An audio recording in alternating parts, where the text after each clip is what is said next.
Hey, good afternoon, everybody, and welcome back to the City Commission of City of Fort Lauderdale this February 15th. Hope everyone had a lovingly spent Valentine's Day yesterday. And I appreciate your patience. I'm sorry we had two extended conference meetings, workshop meetings, and now we're back to our regular business. So today, before we begin, we have the pleasure of Mr. Alan Cohen from the county, who we asked to be able to come to speak to the commission regarding issues between the city and the county. And while it's not on the agenda, I'm hoping that we can just take him first since he's been kind enough to wait. Mr. Cohen. You have 3 minutes. No, I'm just kidding. 3 minutes. Starting now. Yeah. Is this on? Yes, it is. Mayor and Commissioners, a pleasure to see you. I appreciate the invitation to come and speak to you. I'm here to provide a very brief update and then to answer whatever questions you have or concerns you might have as well. I think one of the things we'd like to hear about is the joint government campus. Yes, sir. Please address that. Okay. So we have, with the collaboration of your staff, been working on the RFP. We have it to a point where it is en route to outside counsel. There's a couple of process steps that require that, but it's there. It will be going there. That's the most significant step that we need to take. As soon as we get feedback from outside counsel on what may or may not be missing, we'll be able to give you a very specific time frame on when we can meet and vote to issue it. All right, so Well, let me just interject here for a second. Yes, sir. All right, so, I have a timeline here, and, as early as June 18th, 2019, we did the original approval of the RFQ for consulting services, and but that led us all the way up to June 10th, 2 years later, in which the qualification of four proposers were accepted, and we were to move to the next round. According to my notes here, the RFP process was to be initiated in August of last year, and I don't believe that has started yet. And that was to be followed by the receipt of submittal bonds in September and the receipt of RFP responses by December of last year. The ranking of the proposers was to occur next month, that's the month afterwards, with contract negotiations then to commence with the top-rated proposer. We're now 6 months behind schedule and would not be at the ranking stage until October of this year if the county and the city were to initiate the RFP process tomorrow. So we're already almost at the end of the year. And then after making numerous inquiries with the county, why can't we meet? We get a letter from the county basically saying, well, this is what's going on, and we'll let you know when you need to know anything else.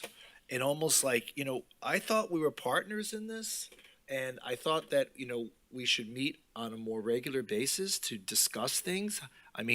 I don't know what's going on in your offices, not you, but the county's offices that have delayed this so long. But, we need to know what's going on. We don't want to keep waiting for a new city hall. And to be told, well, we'll let you know when you need to know it is kind of not just insulting, but I just don't think it's really the way in which partners should work together. Instead of meeting every 6 months, we should be meeting every 6 weeks. And for some reason, we're basically being told, we'll get with you, don't call us, we'll call you. Why do we have that kind of dynamic happening here? What's going on here? Mayor, I'm not familiar with the letter that you're referring to. It was signed by Alan Cohen, Assistant County Administrator, No. February 2nd, 2022. Then there's no way that I made a statement like that. No, but I know you didn't say it, but that's the implication. That's here. what I'm talking about. We did not. I would never say to you, you'll know when you know or whatnot. We have experienced some delays. The RFP was considerably more complex than we had originally thought. We are, like you, this is. How do we know that? Well, How do we know that? okay, and so. I hear it through the hallways. I hear it through, through the grapevine. How do we know that? We're just hearing it now for the first time. We do have occasional conversations with different city representatives, but if you do not feel, mayor and commissioners, that you are on top of this, I am happy to come here as often as I need to and bring you up to date on wherever we are with the process. Alan, can I help you out just a little bit? So, Yes. Mayor, we are aware of how complex it is. I've seen a copy of it. In fact, it came over in a zip file. There's that many attachments to it. Our main point of contact in working directly with them has been our finance team, because that's really where we are at this point. But I think the question I think the mayor is trying to ask, and I think maybe this is where the disconnect is this board of elected officials like frequent updates, even if the updates just seem to be progress updates, even if they're somewhat quick?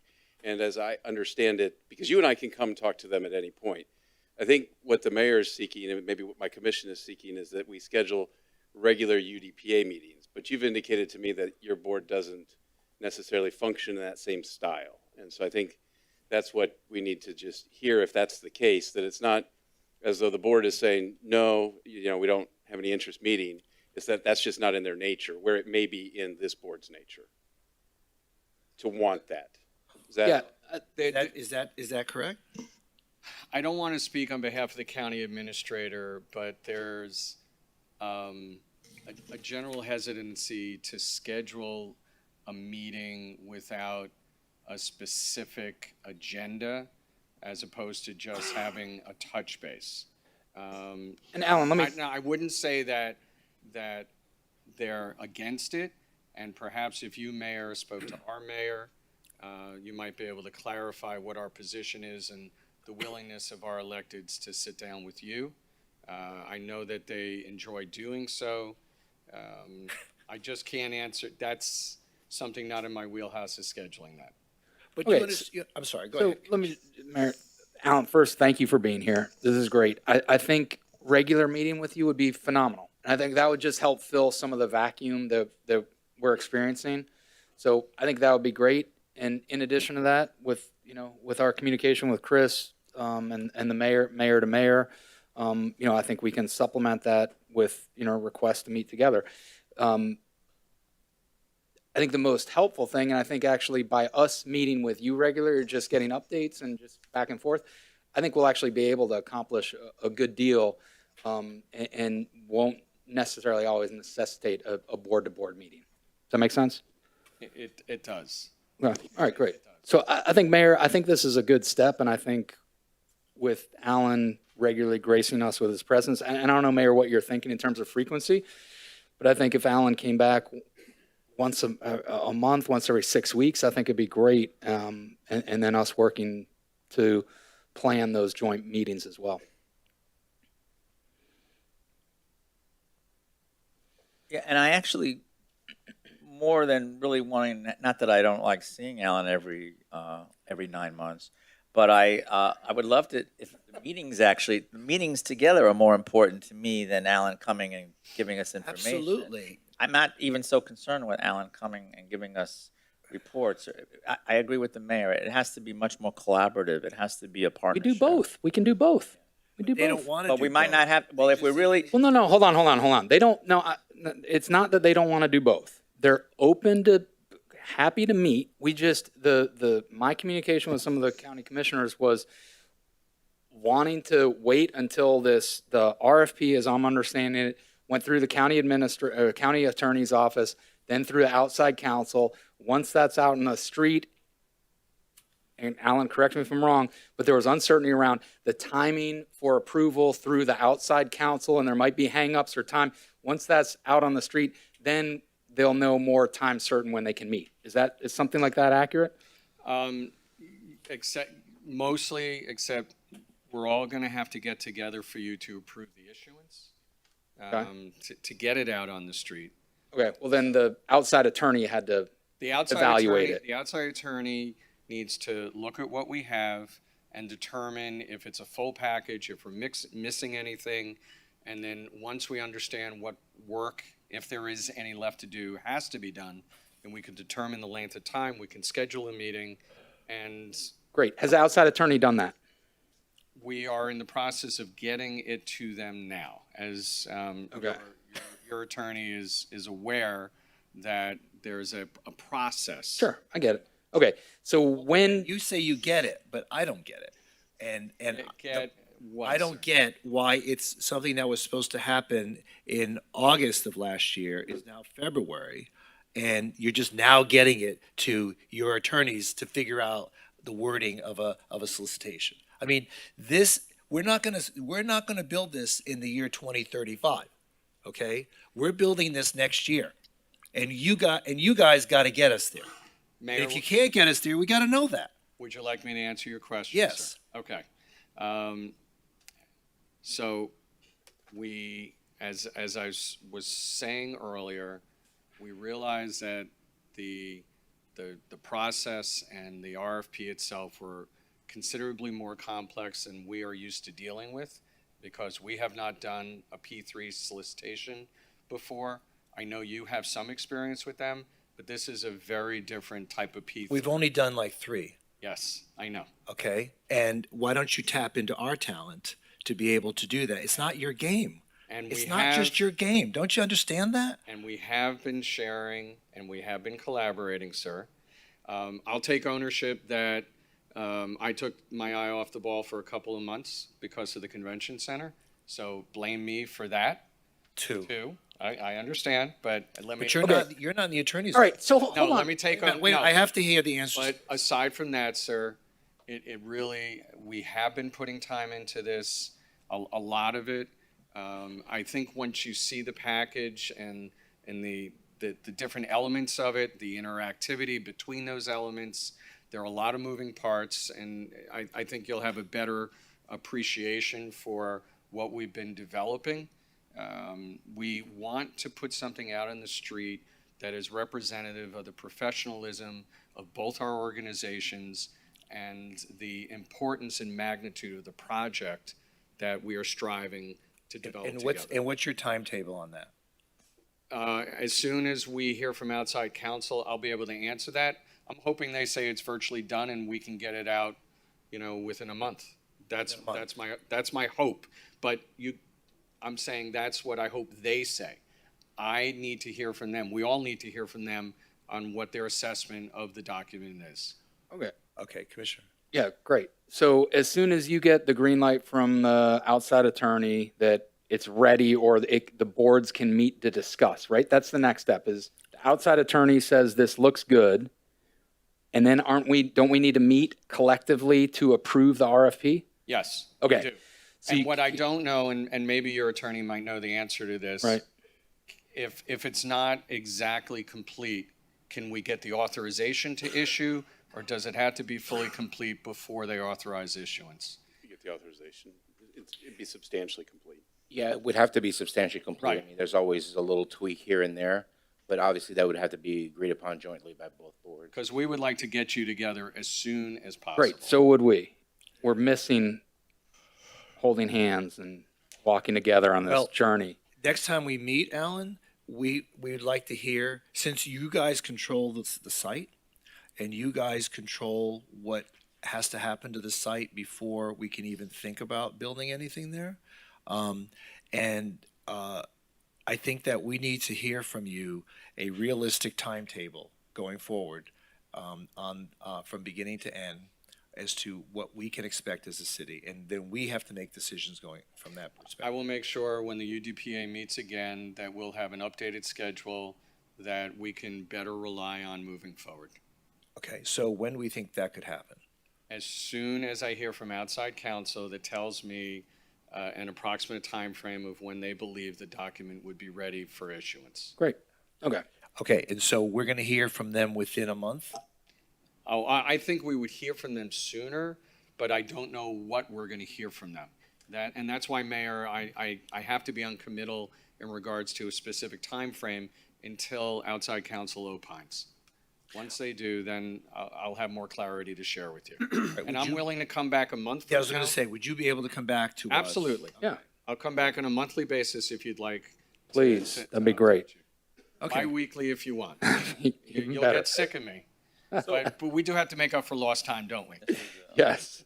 Okay. Mayor, did we Thank ever you. have an original timeline when we thought that this project might come to fruition? Or have we taken any action that we needed to see a certain timeline followed, Chris or Mayor? Well, we did have a timeline, some of which I outlined just a few moments ago, in which the RFP process was to be initiated on August of last year.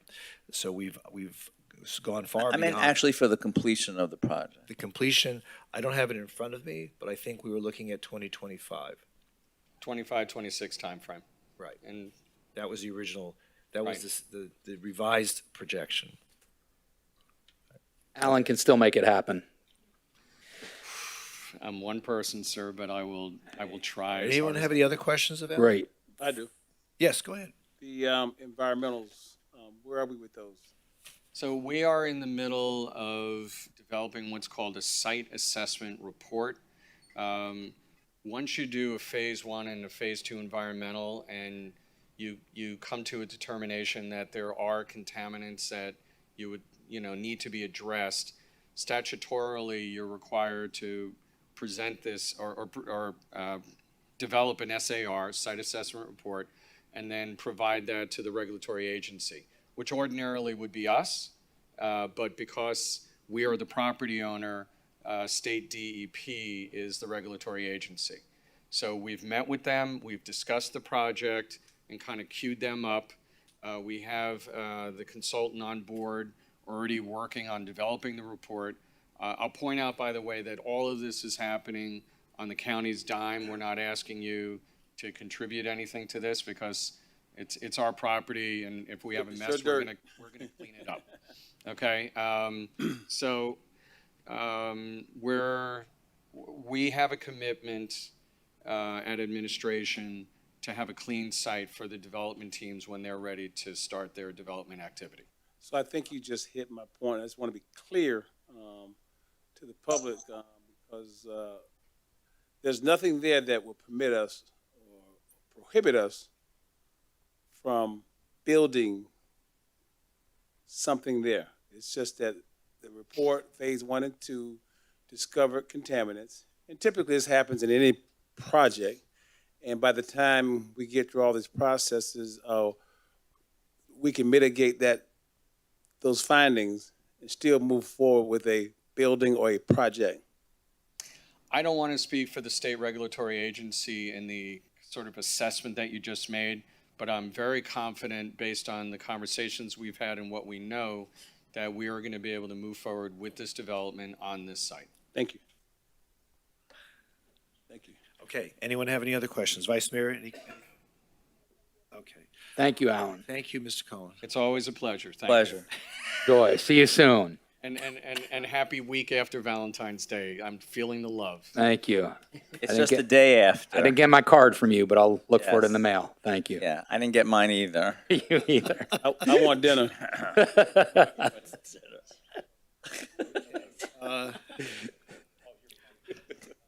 Okay, moving forward. Do you want to do the communications? Let's do the communications first. Mayor, could I have just point of privilege for a moment? Jesse Adams is here. He's the chair of Fleet Week. Would you mind if he just gave us, Chris and I met with him just to talk a little bit about Fleet Week and Air Show. Could you just give a quick, just kind of overview? Absolutely. Is that all right? And we could ask, we've all had questions, I think, and maybe all of us have met with him, but just, thanks, Mayor.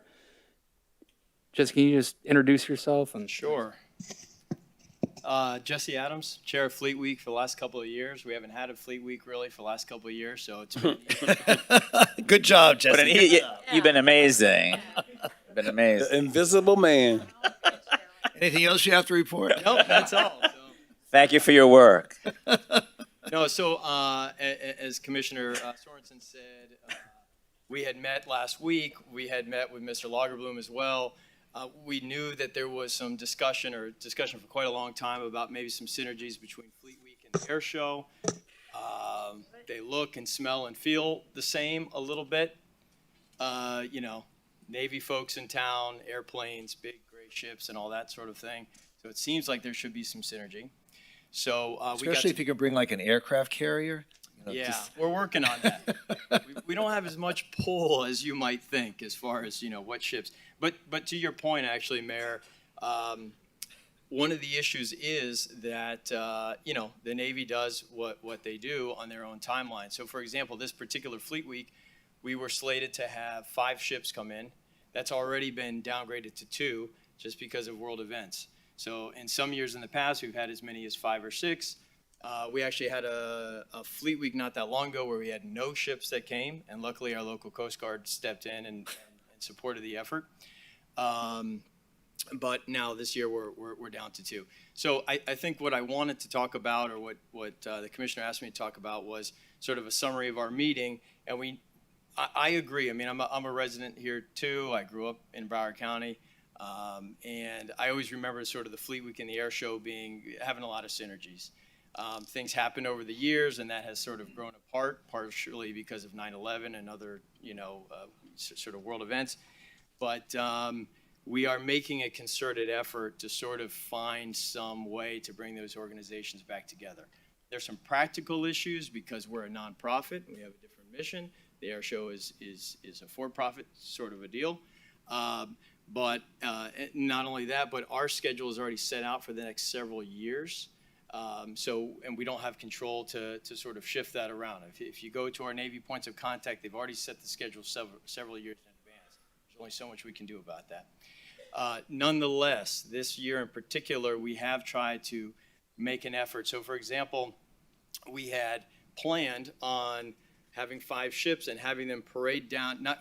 First of all, we moved it to a Sunday. Usually they come in a Monday. We specifically moved it to a Sunday, which overlaps with the last day of the air show. Okay. We've also moved our opening ceremony from Esplanade Park down to the beach to actually be held sort of right there in the mix of when the air show is happening. So, and then we have some presentations with the Navy band at the beach around the same time as the air show as well. So in other words, I guess what I'm trying to say is we have come up with some perceived overlaps without really structurally having to get the 2 organizations mixed in with each other. And I think that's for the good of the city and the good of our particular organizations as well.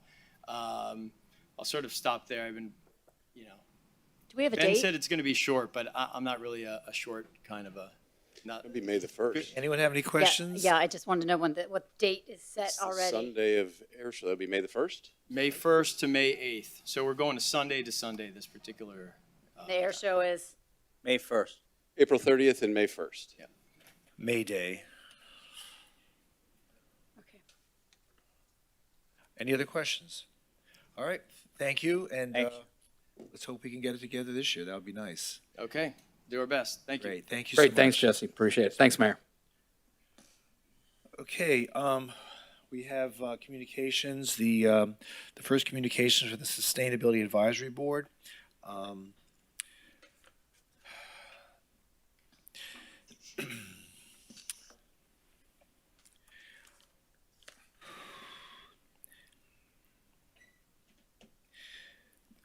I'm not quite exactly sure No idea what they're trying. what they're asking, that the Glenn, staff can you, submit the communication for the same date that the ordinance revisions reach the commission for the first reading. Glenn, can you quickly enlighten us? Yes, the SAB has received presentations on the tree ordinance and the concepts that are embodied in it in strengthening tree protection and promoting tree planting, and that is coming before you tonight. So they wanted to voice their support for that. Okay, great. Thank you. Everyone hear the voice? Okay, the Noise Control Advisory Committee. A communication was sent to the City Commission. Motion was made by Mr. Stone, seconded by Mr. Pilgrim, recommending that the city hire a noise consultant to assist the city in updating our ordinances. Your staff would agree. Okay. Why don't you bring And that? Mayor, I was at the meeting. I just wanted to put a little light on that. There was a pretty healthy discussion about, obviously, we have great folks there from the business community, from residential communities, and I think everyone had some very good ideas, but everyone recognized that at the end of the day, there is a certain science attached to this that has to be validated for some enforcement purposes. So I think that was the crux of it, that we need a consultant at some point to validate it and also offer new methodologies. Our last report or our last study was in 2006, quite a while ago. So what, this would assist. Alan, do you know the answer to this? What's the difference between a DBC level and a DBA level? DBA are the high pitch levels. So right now, our code is focused highly on DBAs. There is a DBC component, but typically that relates to noise that's coming from within your own building, right? So some members suggested that whatever consultant we use or whatever we look into, the methodologies we looked at, there is a focus on DBCs because that's the base. And that seems to be the complaint that we're getting, is that bass sound. So our code doesn't seem to focus very heavily on DBC. It focuses on DBA. So the suggestion was made that let's see if we can also focus a bit more on DBCs. Okay. Can I ask a question? Yeah, go ahead. I'm confused. Since this commission has come together, we've been really chasing noise, trying to put our hands on it, right? We've tried everything that we possibly can. We've even sanctioned half of our code enforcement department to go around at night and chase noise.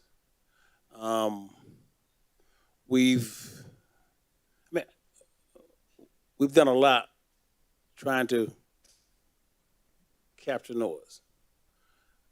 Now, the recommendation that I'm hearing kind of troubles me because we're going to get a consultant to tell us what we already know. If we're looking to rid ourselves of bass, then bass should be the new chase. Instead of another $60,000 report, if it doesn't say what obviously we have been chasing, which is noise, what we wanted to say, we will beat that report up. We would tear that report up. We would say that this consultant does not know what he or she says, but I'm sure that reports around the world, and I'm not a noise guru, are going to be pretty much compatible with any other city because it's not like it's going to be a different kind of noise. It's going to be bass, treble, volume, restrictions of time. And even on our agenda tonight, we're going to relax the time so some people can extend noise.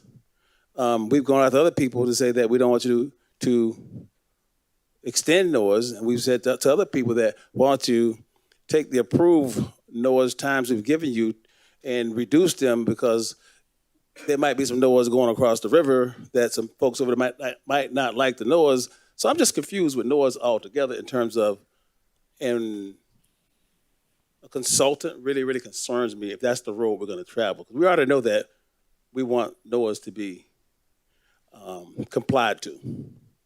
But then I think the answer, Commissioner Glassman hit it. I think you hit it too, Alan. When they come out for a noise complaint, they measure from the perimeter to the distance of where the noise was heard. And there's so many feet to that. And oftentimes, you don't get the feet to match what I heard at the time of arrival. So now we want to go to the DJ or to the source of the music and say, we want to mitigate this because somebody heard it on the third floor balcony or across the street or down the street or wherever this complaint is originating. Do we really have to go down this road? I mean, I think we put enough energy into noise that we know exactly what it is we want to do with noise. But I think that the request was to do a comparative analysis of what other cities have done in terms of trying to establish standards and parameters of what is acceptable urban noise. And I think that's all they're really looking to do. But I think even when we look at some of our developers or land use folks who come to us all the time, they've already taken snapshots of other cities or, urban cities, what they're doing, and as they're coming to us with the proposals based on our different racks that we have here already approved for, the entertainment rack, this rack, that some racks you can't even have noise in it, period. So what is it we're really trying to accomplish that we can't accomplish that we haven't already addressed? I think what we're trying to accomplish is to determine what are acceptable levels of noise in an urban environment. What are realistic expectations? Clearly, we're not going to be as quiet as something 20 miles outside the city because that there's no urban noise. As someone that lives in the urban environment has to accept some level of noise. Wednesday night, I had to leave my house because my house was being tented. So my house was being tented. Oh, I thought So- it ran you out because of noise. Okay. Yeah, no, so I stayed in a hotel on Las Olas Boulevard. And it's a completely different experience. I mean, where I live, there's very little noise. And yet when you live downtown, you realize you're in the middle of an urban environment. Now, I can't tell everyone to turn off turn off whatever their music is or the sirens or all that, because those are expected in an urban environment. So I think that's all they're really asking is going to other cities, seeing what their experiences have been, and to see whether or not we can adopt some kind of standard and parameters that are acceptable to our city, and that we ultimately would decide whether or not they're appropriate. But again, I think when I visit all these cities, it's the same. Well, we have to see what that word "same" means. That's all. There's a way to. But how much money? objectively But how much money are we going to spend? My problem is the money we're going to spend for someone to do this for us. Well, I think we have to find out, number one, I do want to know where we would be advertising. Who are these experts on this? Another reason that I am actually supportive of this, Commissioner, is because I guess the last time we had a consultant in our city was like 2006. So things have changed, City has changed. benchmarks have changed in terms of what's acceptable, what's not acceptable for noise. So I think it is time for us to actually look at this afresh. It's been, as I said, like 15 years, Right. 16 years. And I agree. But Anthony, can you help me out here for a second? But Alan or Chris, where would we advertise? Who are these experts that are out there that we would try to figure out For a sound engineer. who we would select in a procurement, huh? We would look to a sound engineer. Anytime I've ever looked at noise ordinances or created them or modified them, sound is actually a fairly technical thing. Okay. And, I don't know that we have necessarily the expertise to know how sound travels and make sure we're capturing the right. If you measure Yes. it to a decibel level, we want to make sure that we're capturing the right decibel level. And There's a lot of expertise out there, actually, when, Okay. like, As long as there's not a noise department in Ernst & Young, I'm okay with that. Thank there's you. some mitigation, there's new technologies with regards to mitigation as well. Yeah. With regards to absorption of noise and things that didn't exist back. And plus, the dynamics of the areas we're talking about, like Las Olas, have changed since 2006. Yes. So we need, from an enforcement standpoint, we can't arbitrarily choose a DBA or a DBC level without having some backup to it, because then it's going to be almost impossible to enforce. So when we did our urban planning and development years ago, and we created these racks, in particular the entertainment rack, where we encourage development, we encourage activities, we encourage outside noise and people walking and shopping. We have 4 a.m. districts too. I get that, but did we do anything there to capture where noise would be in all of this? Anthony Fajardo, Development Services, City of Fort Lauderdale. The master plan that was associated with the regional activity centers talks about a mix of uses and more intensive uses. There's not any data that I recall in the master plan itself that addressed actual noises. That was handled through a different process in our code of ordinances, as Alan and Chris have stated, that sets the current limitations on what that sound can be given a different measurement based on the criteria. So, But it did recognize that it would be more intensive uses, would be more density, be more people, and it did recognize that there would probably be more activity associated with that, which equates to noise. okay. Well, also, we created this board, and it was a unanimous vote that they recommend that we hire this person, so I think I'd probably defer to that vote. Okay, No, I'm fine with that. I just didn't want to go out and spend money to do something that we have already recognized is a issue to some, a small percentage of people that complain as compared to our population. You gave a great analogy earlier, Mr. Glassman, when you said 2 people and there's 15,000 people sitting there. So, what is the percentage of saying that we have a real noise issue compared to the people that either don't care or say that it's okay? well, we thought it was important enough to convene an advisory board, so I think we Well, should give them the tools to be able to give us advice once they completed their study. I'm not disagreeing with anything we're saying. I'm just saying to spend more money is what I have a problem with. I think you all have done a very good job of saying that we need to go after noise. I mean, that is clearly established that we need to deal with noise.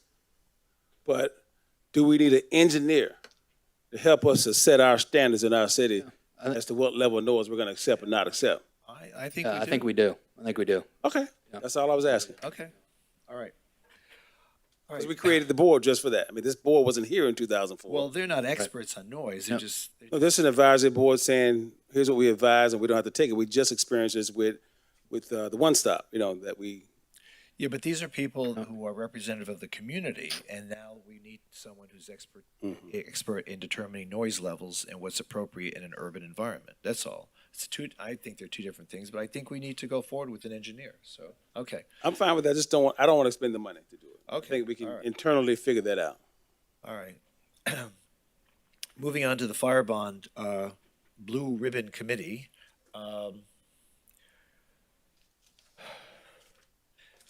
Chair Mead indicated that the committee expressed interest to extend their peer review and responsibility in addition to oversight on the bond. What does that mean? I have no idea. Okay. Is there anybody here that can speak to what this meant? At the Fire Bond Committee, I guess maybe Alan Dodd can. And how many more fire stations have we yet to build? Just One. one. And that's the one by Sunrise Boulevard? Yeah, Station 13 at the beach. Okay. Alan Dodd, Public Works Director. I believe what they're trying to convey is that they're right now limited to only what is in the fire bond program, which was the 10 fire stations. During this time that they've been in existence, they've seen a lot of changes within the fire department. We have an EMS facility that is outside of the bond that they would like to weigh in on, and other aspects of fire safety that they just do not feel are within the current confines of what they can weigh in on. Well, I remember when this committee was first constituted and proposed, it was just basically to make sure that the money for the rebuilding of each fire station was properly spent. And now if we're talking about, operations and procedures, I think that is a little deep. We need to carefully think through that. That the unintended consequence could get us there if we don't think through that completely. I just don't think that's what we had intended, and nor do we want. Okay, thank you. Thank Infrastructure Task Force. Marilyn Mamano, Chair. Motion made by Ms. Scott, seconded by Chair Mamano. I don't think you can second motions, by the way, but go ahead. What happened? Has your committee met, and does it have an opinion regarding the water treatment systems? I have a report for you. Please. Good afternoon, Mayor and Commissioners. At your January 18th meeting, you publicly reviewed the Ernst & Young comparative analysis of 4 unsolicited proposals to design, build, and operate and maintain a new water treatment plant and the associated wells, pumping stations, distribution center, and storage facilities up to the point where the treated water enters the water distribution system. The technology to be used and the plant location had already been specified in the 2019 Corolla report. At that meeting, the ITF asked you for time to review the proposals. You asked us to do this in a very short time, 1 month. In addition, you asked us to review the city's other option of preparing an RFP to design and build just the water treatment plant that would then be operated by the city as part of the water utility. In the end, the members recommended that the city proceed with an RFP to design and build the water treatment plant. There are several reasons, each resonating differently with various members. I'm going to attempt to elaborate on a recommendation to you and urge my fellow members of the committee to add their voices individually. At our February 7 meeting, we began with determining the status of the city's representative, who you hired in June 2021 to provide the Department of Public Works with the expertise and ability to prepare an RFP for the design and build of a new water treatment plant. We were informed that the engineering firm of Hazen and Sawyer are on board and capable of doing the RFP, but awaiting the commission's decision on which direction to go. It was very important for us to get confirmation that should the commission decide to go the RFP route, that there would be minimum delay in getting an RFP done and out for solicitation. Ernst & Young joined us via Zoom to summarize their report. Prior to the meeting, we asked them to focus on the 3 criteria we had previously communicated to you regarding NEP3. They are: don't lose control of the water, the quality of the water, and the rate structure. First, overall, Ernst & Young assured us that if you choose to go the P3 route, and regardless of which unsolicited proposal you favor, all of the proposals are capable of designing, building, and operating the water treatment plant and associated facilities. Many details, however, remain to be fleshed out in the interim agreements and the comprehensive agreements yet to be negotiated, a la your previous discussion. And these 3 concerns should continue to be kept in mind when you go forward. Specifically, control of the water. The city retains control of the consumptive use permit and allows the private operator to draw water from the aquifer. They can't draw more than the permit allows, and the city is responsible for changes to the permit should additional water be required over the life of the agreement. But should there be other qualifications, that remains to be determined. All of the facilities revert back to the city at the end of the agreement, presumably in good working order. Control of quality. The city will set the quality parameters of the treated water, but there are no details yet as how this is going to work and be determined, and guarantees. These are all things that you need to consider going forward. Control of the rate. The city will negotiate a price it is willing to pay for the treated water. That price will have to cover the actual cost of designing and building the plant, operating and maintaining the plant and the associated facilities, paying interest on the bank loans, paying profit on the private equity, paying the operator profit for building the plant, and paying the operator a fee for the operation and maintenance administration of all the facilities. The city will provide the staff, pay for electric service on a pass-through basis, and contribute $6 million for associated facilities. This rate is yet to be determined and finalized. It should be noted that the city is already collecting an additional 5% per year on the water bill and setting it aside to build the water treatment plant. It should also be noted that all of the assumptions and predictions in the Ernst & Young report are just that, assumptions. A la the previous discussion, they are assumptions. And I could give you examples later if you want. But these are the factors that influenced our recommendation. Risk transfer. We hear a lot about risk transfer. While a P3 approach can transfer the risk of price escalation, construction delays, and unintended consequences from the city to the private operator, ultimately the city is responsible for providing water to its residents. This is not a concert venue or a stadium. This is water. This is an essential service. Relying on a private operator whose motivation is to make a profit to provide a public service pursuant to complicated negotiated agreements that have to last 30 years is inherently in itself risky. If the city were not capable of designing and building the water treatment plant, say for instance if it couldn't finance it or if it didn't have the technical expertise readily available to accomplish the task, then perhaps a P3 approach would make sense. The cost of money. Finance Department confirms that the city, with its excellent bond rating and ability to raise rates, can access financing at 100 to 150 basis points less than a private operator. Time to complete. Should you choose to go with one of the P3 operators, you would still need time to negotiate the interim and final agreements. These are very important negotiations and should be carefully crafted by experts with specific expertise and should take as long as is necessary. There is no guarantee that this would take significantly less time than preparing and issuing an RFP and picking a contractor to build the plant.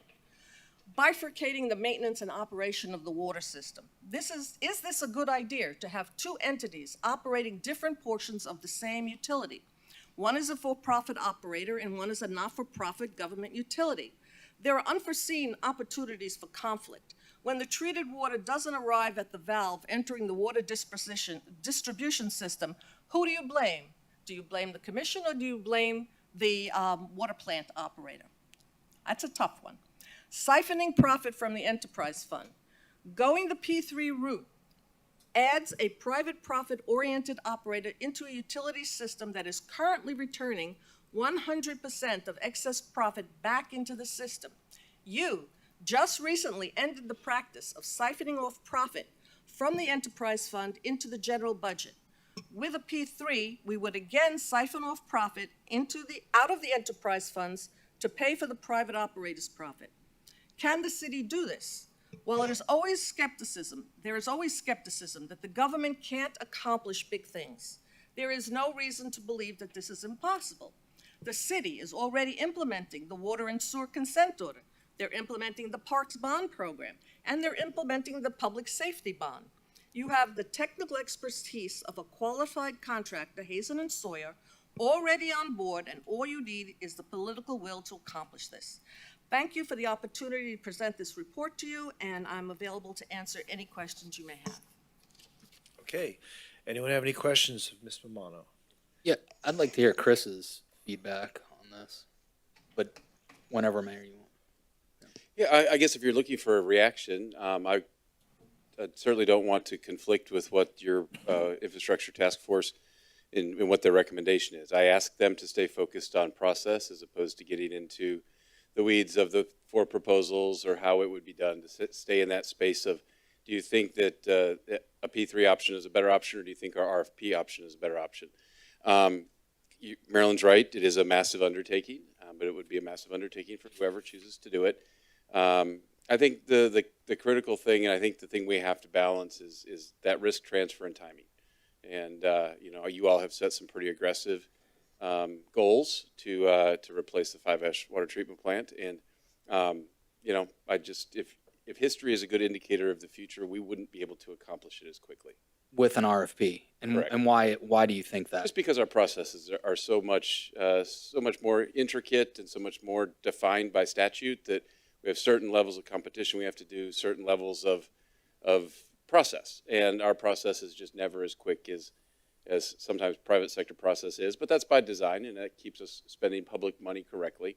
But it's just the nature of the beast. And can you quantify how much longer you think it generally would be? A couple of years longer? I think a couple, yeah. About 2 years? I talked to our public works folks, talked to the folks at Hazen & Sawyer that we brought on as contractors, and it maps out to be really about a 7-year process if we undertake it ourselves, 7 to 8 year process, to where we're flipping switches and turning things on. And I think that's probably 2 years longer than 2 years, 2.5 years longer than what we might be able to see out of somebody that's ready to just go. And that's timing is not the only factor to consider, but a factor. But it matters, yeah. Okay. What about cost, Chris?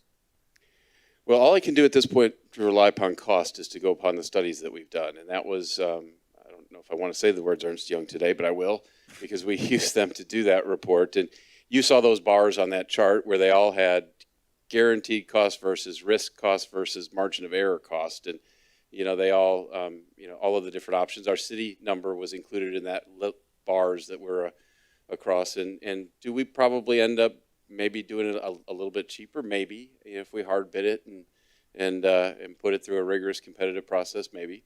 I don't know. I'm glad you brought that up, Chris, because one of the assumptions in the report that I found that we all found troubling was that this assumption of risk, not the assumption, the risk of the city spending more money than building, than going through P3.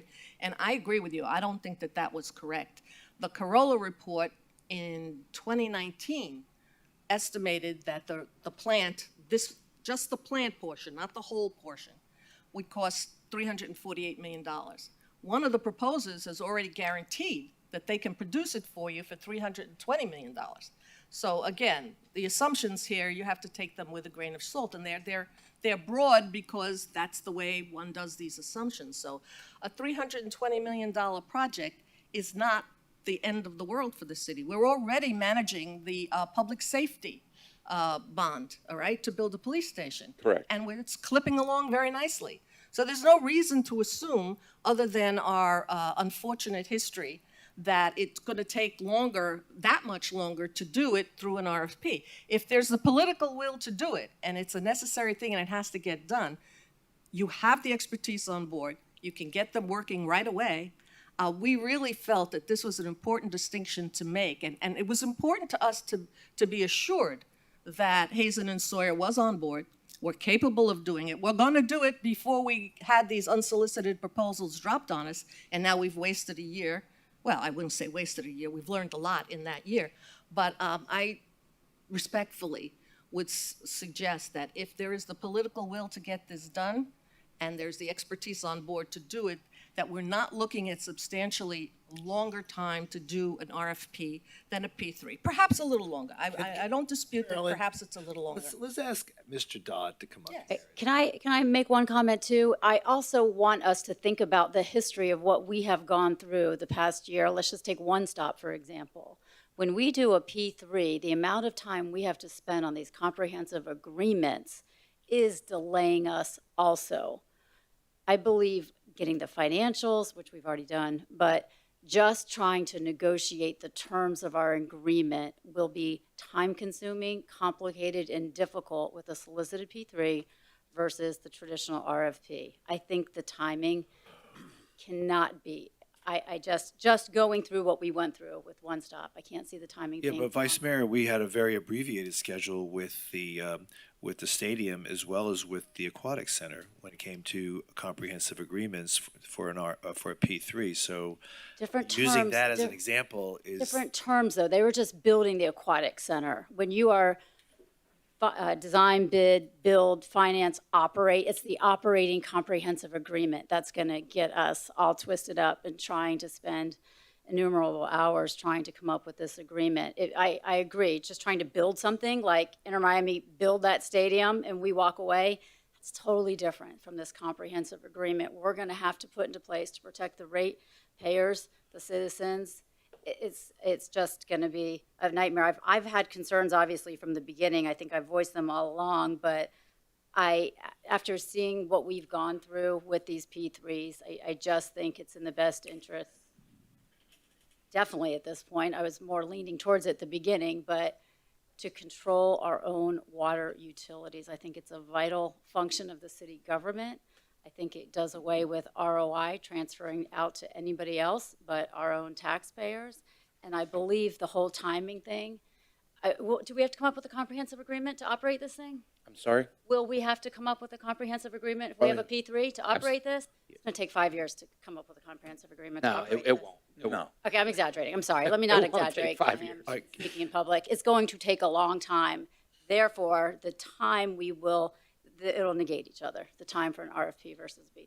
But Mayor, haven't we already figured out that even if we did an RFP, the 4 firms that have come forward in the unsolicited proposal will most likely be the same exact entities that will come forward in an RFP?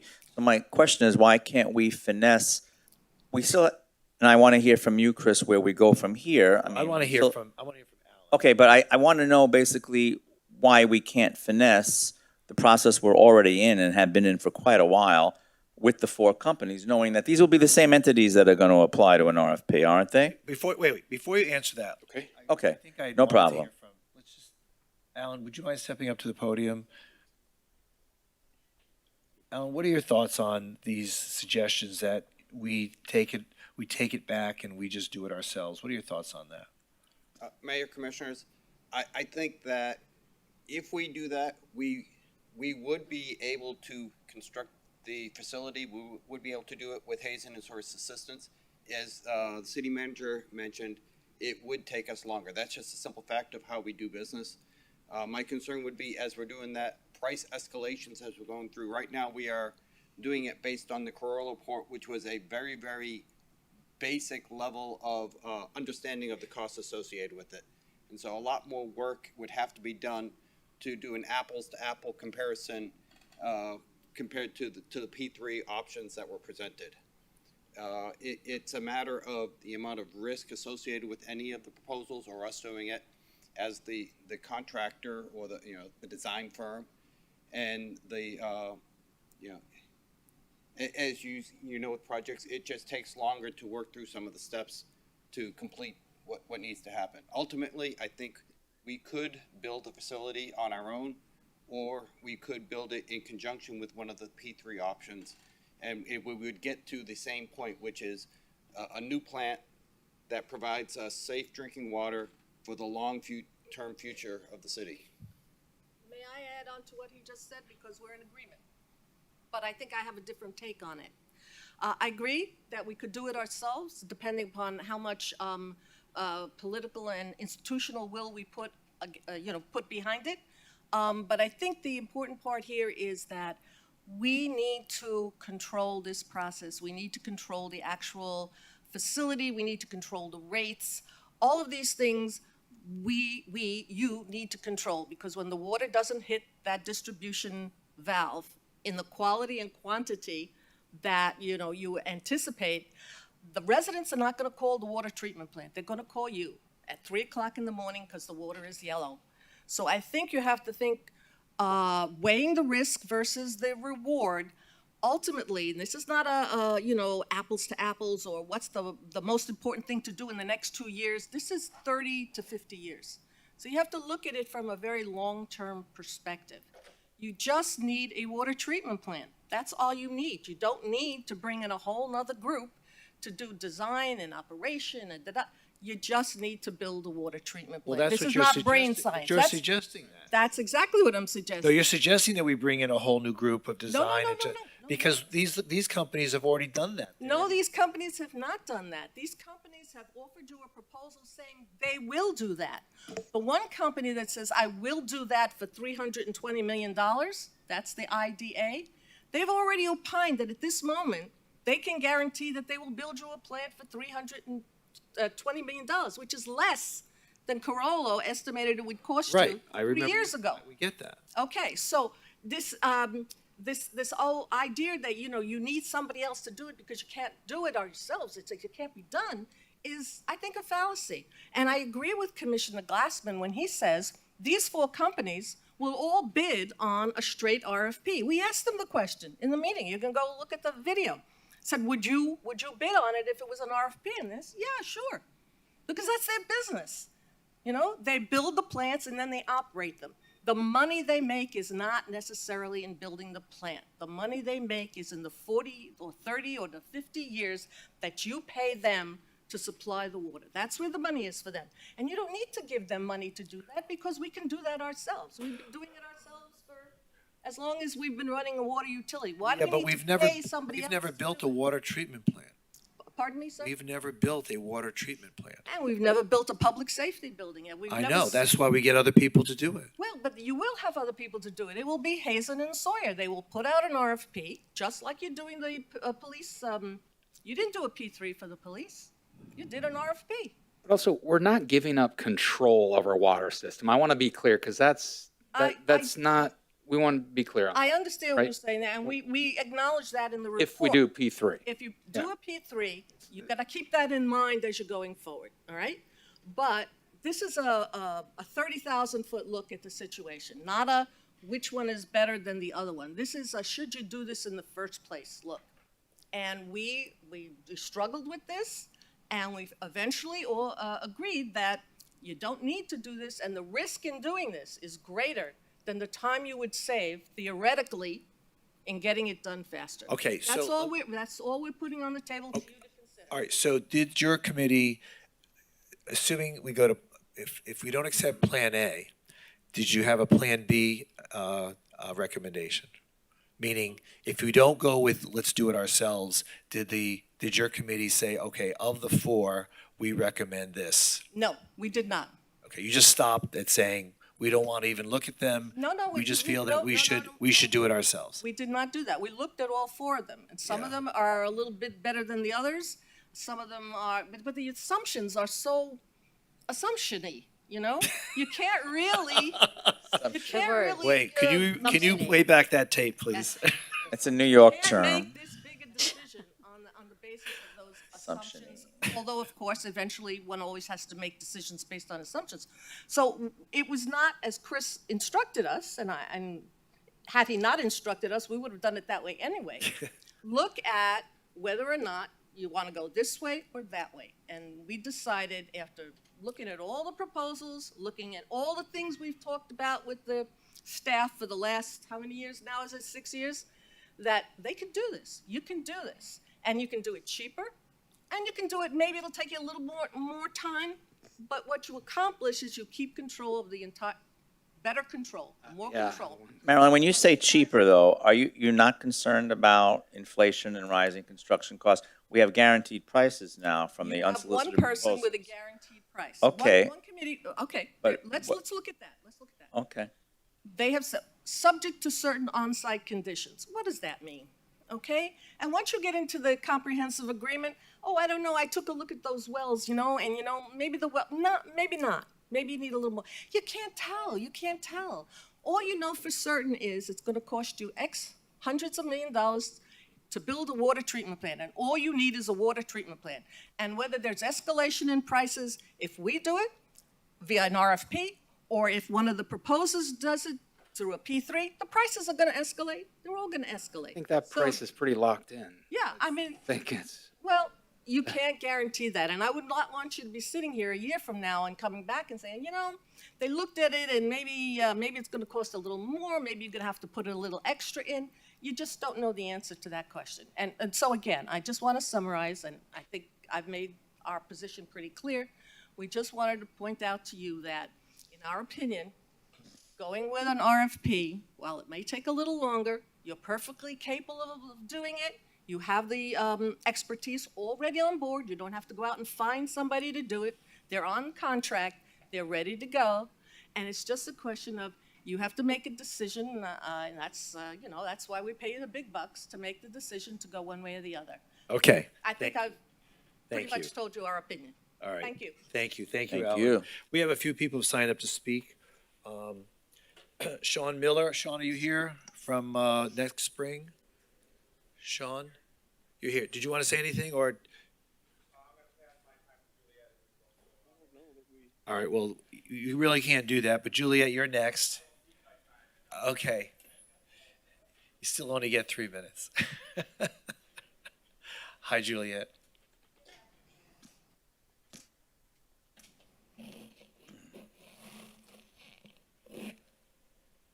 Good afternoon, everyone. Thanks for the opportunity to address the commission today.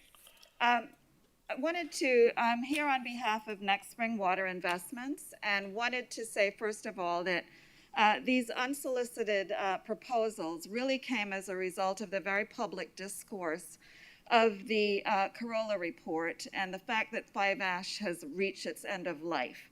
I make that point to say that companies like ours saw this as an opportunity to support the city's efforts to make sure that there was a timely response to that, and that the plant would be built that was effective and efficient to serve the citizens of your city. I intend to be brief and really wanted to speak to just 2 points that we felt very important to clarify. And this was based on one thing that was in the Ernst & Young report that we felt was a mischaracterization of how we would treat employees if, in fact, Mr. Mayor. our proposal was to Juliet, accept- hang on just a second, Juliet. Okay. Let me interject. The city attorney needs to weigh in on whether or not this Right. is appropriate in this setting. Right. This is a communications to the city commission. We've already advised all the proposers that they cannot clarify or make any changes to their proposals yet. There'll be an opportunity when you all consider it at a nighttime meeting to either rank or decide whether you're going to go forward. But this hasn't been noticed, one, it's just a communication. And two, we've already advised all the other proposers. So to allow a proposer here to offer clarifications on their proposals would be inappropriate. Okay. With that being said, it was my understanding that after the infrastructure task force addressed this, that we would be able to, and I've heard what you've said, and I apologize if I've done anything inappropriate, and will stand ready to respond at the appropriate time. Thank you. So, what else can she say? I don't know. It's just a matter of when this will be noticed for you all to consider the various proposals. The proposers at that time together will be able to make whatever clarifications they want to make to you. Because they've had, again, we're in a competitive process.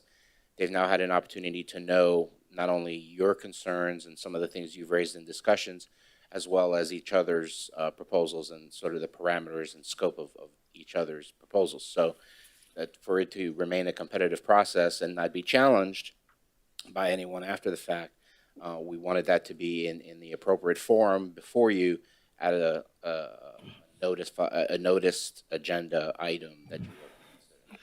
All right, so perhaps you can reserve those comments, Juliet, when we do have a noticed time for the hearing. When we do So make those reserved. selections. Thank you Alrighty? for that. Okay. All right. Thanks for being here. We appreciate it. And Boyd Corbin, our last speaker.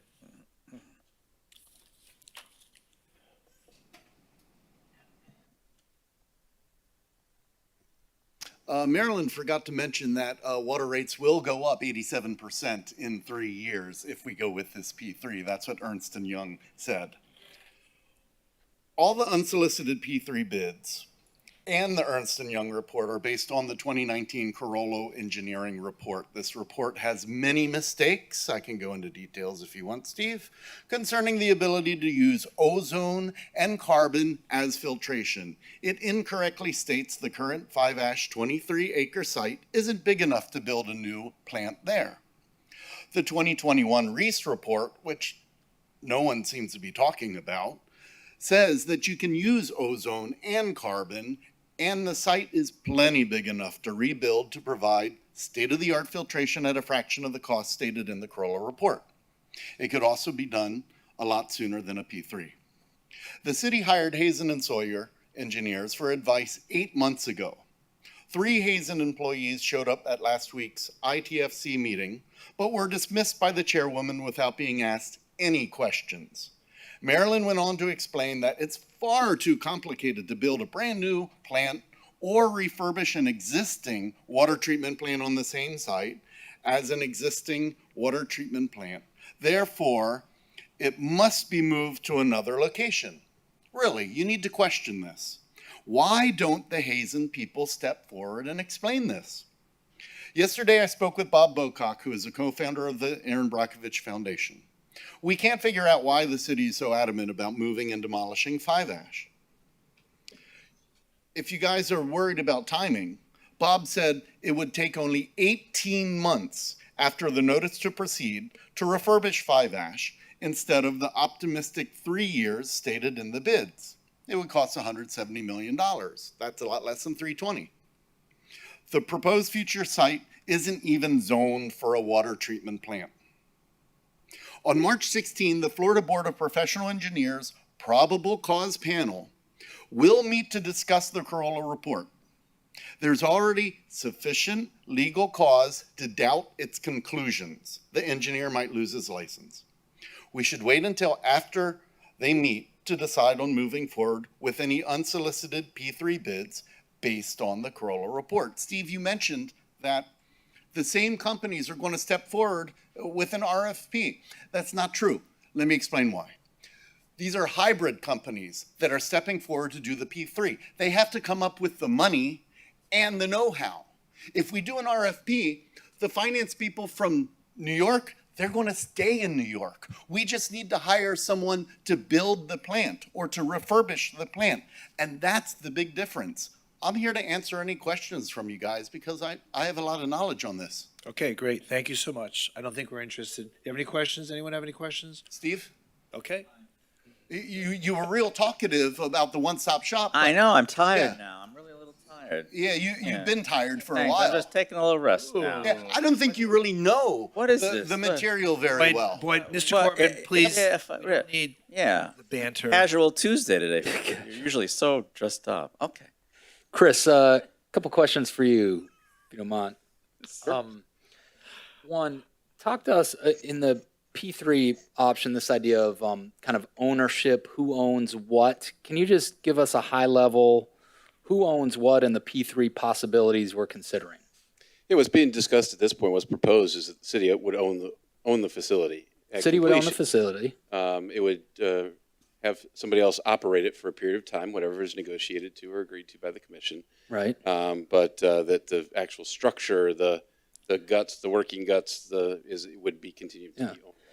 And again, I think some of the proposals are maybe a little bit different, but employees, who would the employees be reporting to, or what's that structure look like? The different proposals have different answers. There's not one across the board answer, but generally, the employees would remain employees of the city through a period of time that attrition changed that, and then they would be eligible to be employees of the water provider. Yeah. And, at such time as we ever took the plant back, whether that was 30, 40, or 50 years from now, and it was handed back over to us, we could structure that at that point however we wanted to, but we've been very clear that we want to make sure that those that produce water and serve the community today have the opportunity to continue to do that with the working conditions that they've negotiated to by being our employees. And do you have any concern over command and control? I mean, military, we call it command and control, and oversight and ability to dictate what happens there at the plant? Would we be ceding any command and control authority?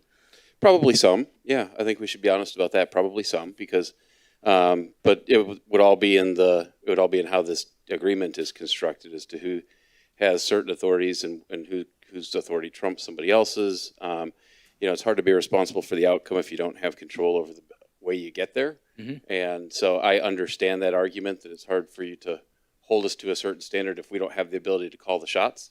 I wouldn't want to be held to a standard I couldn't call the shots for.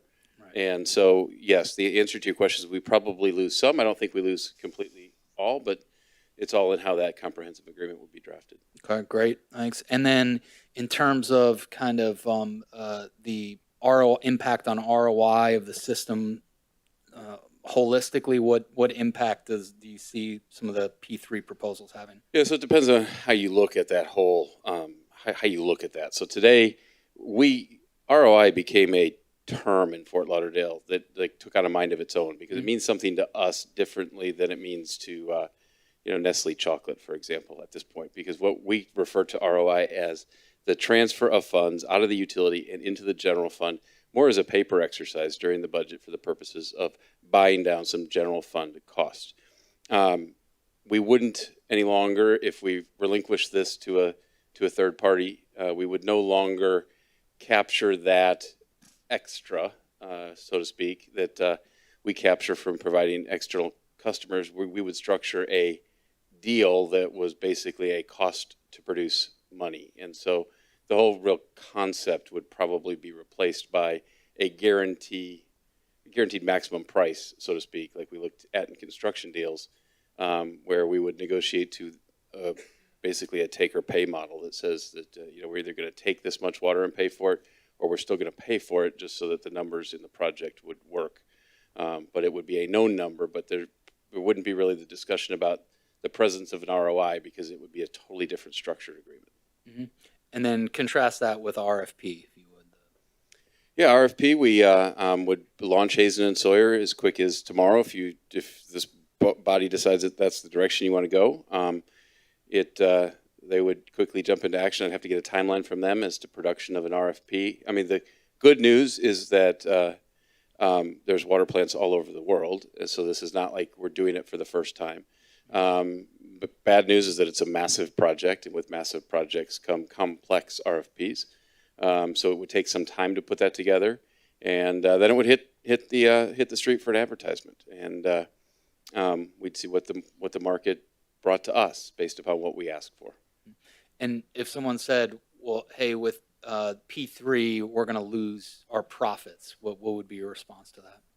I would say that it's just a different structure for buying water. Yeah. That there's this word profit is a little bit of a misleading word too, because it's just dollars paid into the utility, and so we know what the dollars paid in is. We know what we set rates on a regular basis. We put assumptions into the rate making model so that we have the fixed and volumetric component to the rate that people pay. And it's, my answer to your question would be, it's just a different way to structure a water rate deal. One of the concerns I would have with RFP is, I'm hearing from you, and I'm also hearing from Alan, the time would be longer to do this. You're saying about 2 years, and my concern is during those 2 years, cost of inflation, cost of materials and so forth. Is that a concern to you? Not much of a concern? What's your cost impact concern? You know, it's all just managed risk, right? I mean, but that's what we do, is we manage risk. So if we could flip a switch on a new water plant tomorrow, I think we'd like to, because we now have a report that says that ours is nearing end of life. It keeps me up at night to think if this is the summer that we, you know, we've been pretty lucky the last couple of years when it comes to storms, and you know, water's a fundamental basic we have to provide. Plants are built differently in the construction standard today, different than they were when we built 5-ash. And so it's not built to nearly the level Category 5 hurricane standard that the Florida Building Code would require today. We've hardened it as much as we can in certain places to try to work towards some of that. But you know, we just have to recognize that that's our reality. Would we figure it out? We would figure it out. If you know, that's what we do in crisis, and you can't predict the crisis, but you can plan for it and react to it when it happens. So you know, yeah, time has value in money. It does, and that's all, I guess, part of what we have to decide collectively as a group is how risk adverse or willing to take risk are we? Yeah. Good. Thanks. Thanks, Mayor. I have two last comments, Mayor. So the two comments I'm going to keep bringing up, and then when we have a nighttime meeting and we can all discuss with the applicants this question, I am going to ask, what is the rate of return on this investment that you need to provide to your equity partners? Because I do have notes written down from some of our meetings, so I don't know what was closed door and what was public, so I'm not going to repeat exactly what my notes say, but my understanding is that there is 100% a return to equity partners on operating our water utilities plant through a P3. So I'm going to ask that publicly when they all come, so be prepared when you're here. And then the other thing I'm going to respectfully disagree on, I understand that a P3, if we're building the Swimming Hall of Fame and we're walking away, can be much quicker when we don't have to go through our traditional RFP.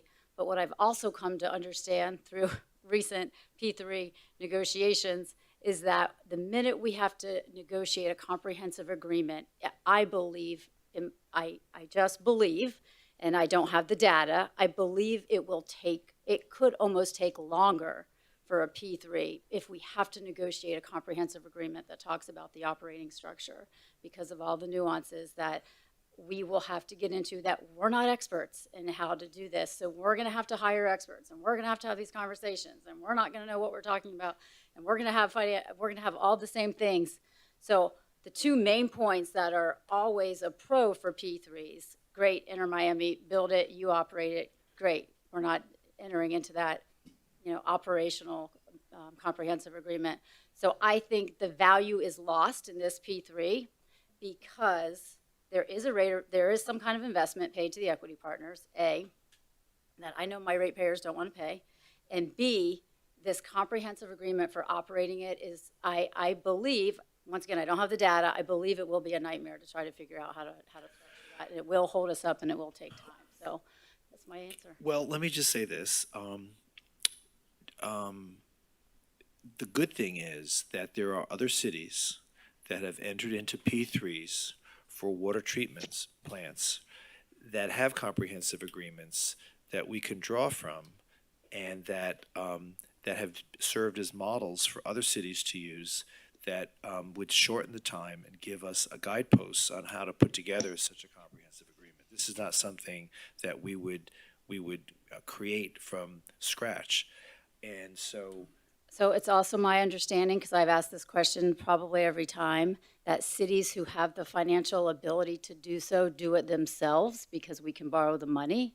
And the cities who are struggling, they may have to enter into a P3 to operate their water utilities, but also the cities who are doing a P3, including the operational point, if we're just talking about design, bid, build, and walk away, that's a little different to me than operating. No, you had mentioned that argument before, and there is merit to what you're saying. I know other cities have been compelled to use this process because a minimal amount of Yeah. cities have the design bid build operate, minimal, and we can get numbers and someone can bring them to us, but I know Miami looked into this recently and they didn't do it. There are examples of cities who have gone through everything we're going through. And Right. they get to the end and they're like, you know what, it doesn't really make sense. So, Okay, like I okay. All right, any other thoughts on this? Well, Mayor, I was just wondering what the city manager's thoughts were in terms of moving forward, even with, I mean, how long we've been in the process. We, as a body, we did decide to accept an unsolicited proposal, and then we had 3 more come forward, correct? That's correct. So it's not like this just started yesterday, and I do have a concern when we go down a road and we make a decision and we involve a lot of people, and then, I mean, why do we continually decide whether we went down that road correctly or not? I'd like to know what your plans are in terms of, we still have to rank, we still Correct. have to maybe move forward. At the same time, I guess we do have to decide whether we want to continue down the road or go through the RFP process. But Correct. what's your thoughts about ranking? So here's where we've been and here's where we've got to go. So we accepted the unsolicited proposal. We opened up a window of competition for competing proposals. That is closed. We have 4. We completed a financial analysis the statute requires. We completed also the engineering analysis, which the statute requires, and those reports were both given to you at your last meeting. You all directed that the infrastructure task force have an opportunity to weigh in. As you heard tonight, they have done that and given you their recommendation. I now need to look back to the commission and say the next step forward, if you want to continue with this process, is to direct the city attorney and I to bring forward the ranking resolution that you would conduct at an evening meeting so that you can take all of the information you've gained thus far and rank the 4 proposers so that we would know who we would start to negotiate with for a comprehensive agreement. Sounds good to me. I'd like to do that. All right, let's move forward. Thank you, Infrastructure Task Force Committee, everybody who worked on it, So, wherever you are. Did she leave? No, we do. So Mayor, are we giving him the direction he's asked? Well, that was just to give a report. It's just. No, what Chris just asked for. But are you looking for? I guess I'm getting a sense, and I think it's maybe just a barely sense, but I'm getting the sense that this commission would at least like me to prepare it for an evening agenda and bring it forward and Yes. see what happens. Yeah, Yes. Yes. that's correct. Yeah, we can't possibly make that decision today. It hasn't been No. noticed or anything like that, so. When would you bring that forward, Chris? I'll talk with the city attorney about it. He was ready at the last meeting, so my guess is he's as ready as, yeah. Okay, He said we're ready. So Great. we could do it we bring a resolution at the next meeting. great. Thank you. All right. All right, so Gretchen Cassini, are you here? Oh my God, you have great patience. Thank you so much for staying with us. We're on to business 1, Broward County Transportation Surtax Project Eligibility. Thank you for being here. Thank you so much, Mayor and Vice Mayor, Commissioners, City Manager. We did prepare a presentation, very, very brief. I don't know if somebody could help me make sure that it may be loaded here already. Okay, I just don't want to open the wrong thing. Having a changing of the guard here, just. Ben, city manager. Careful.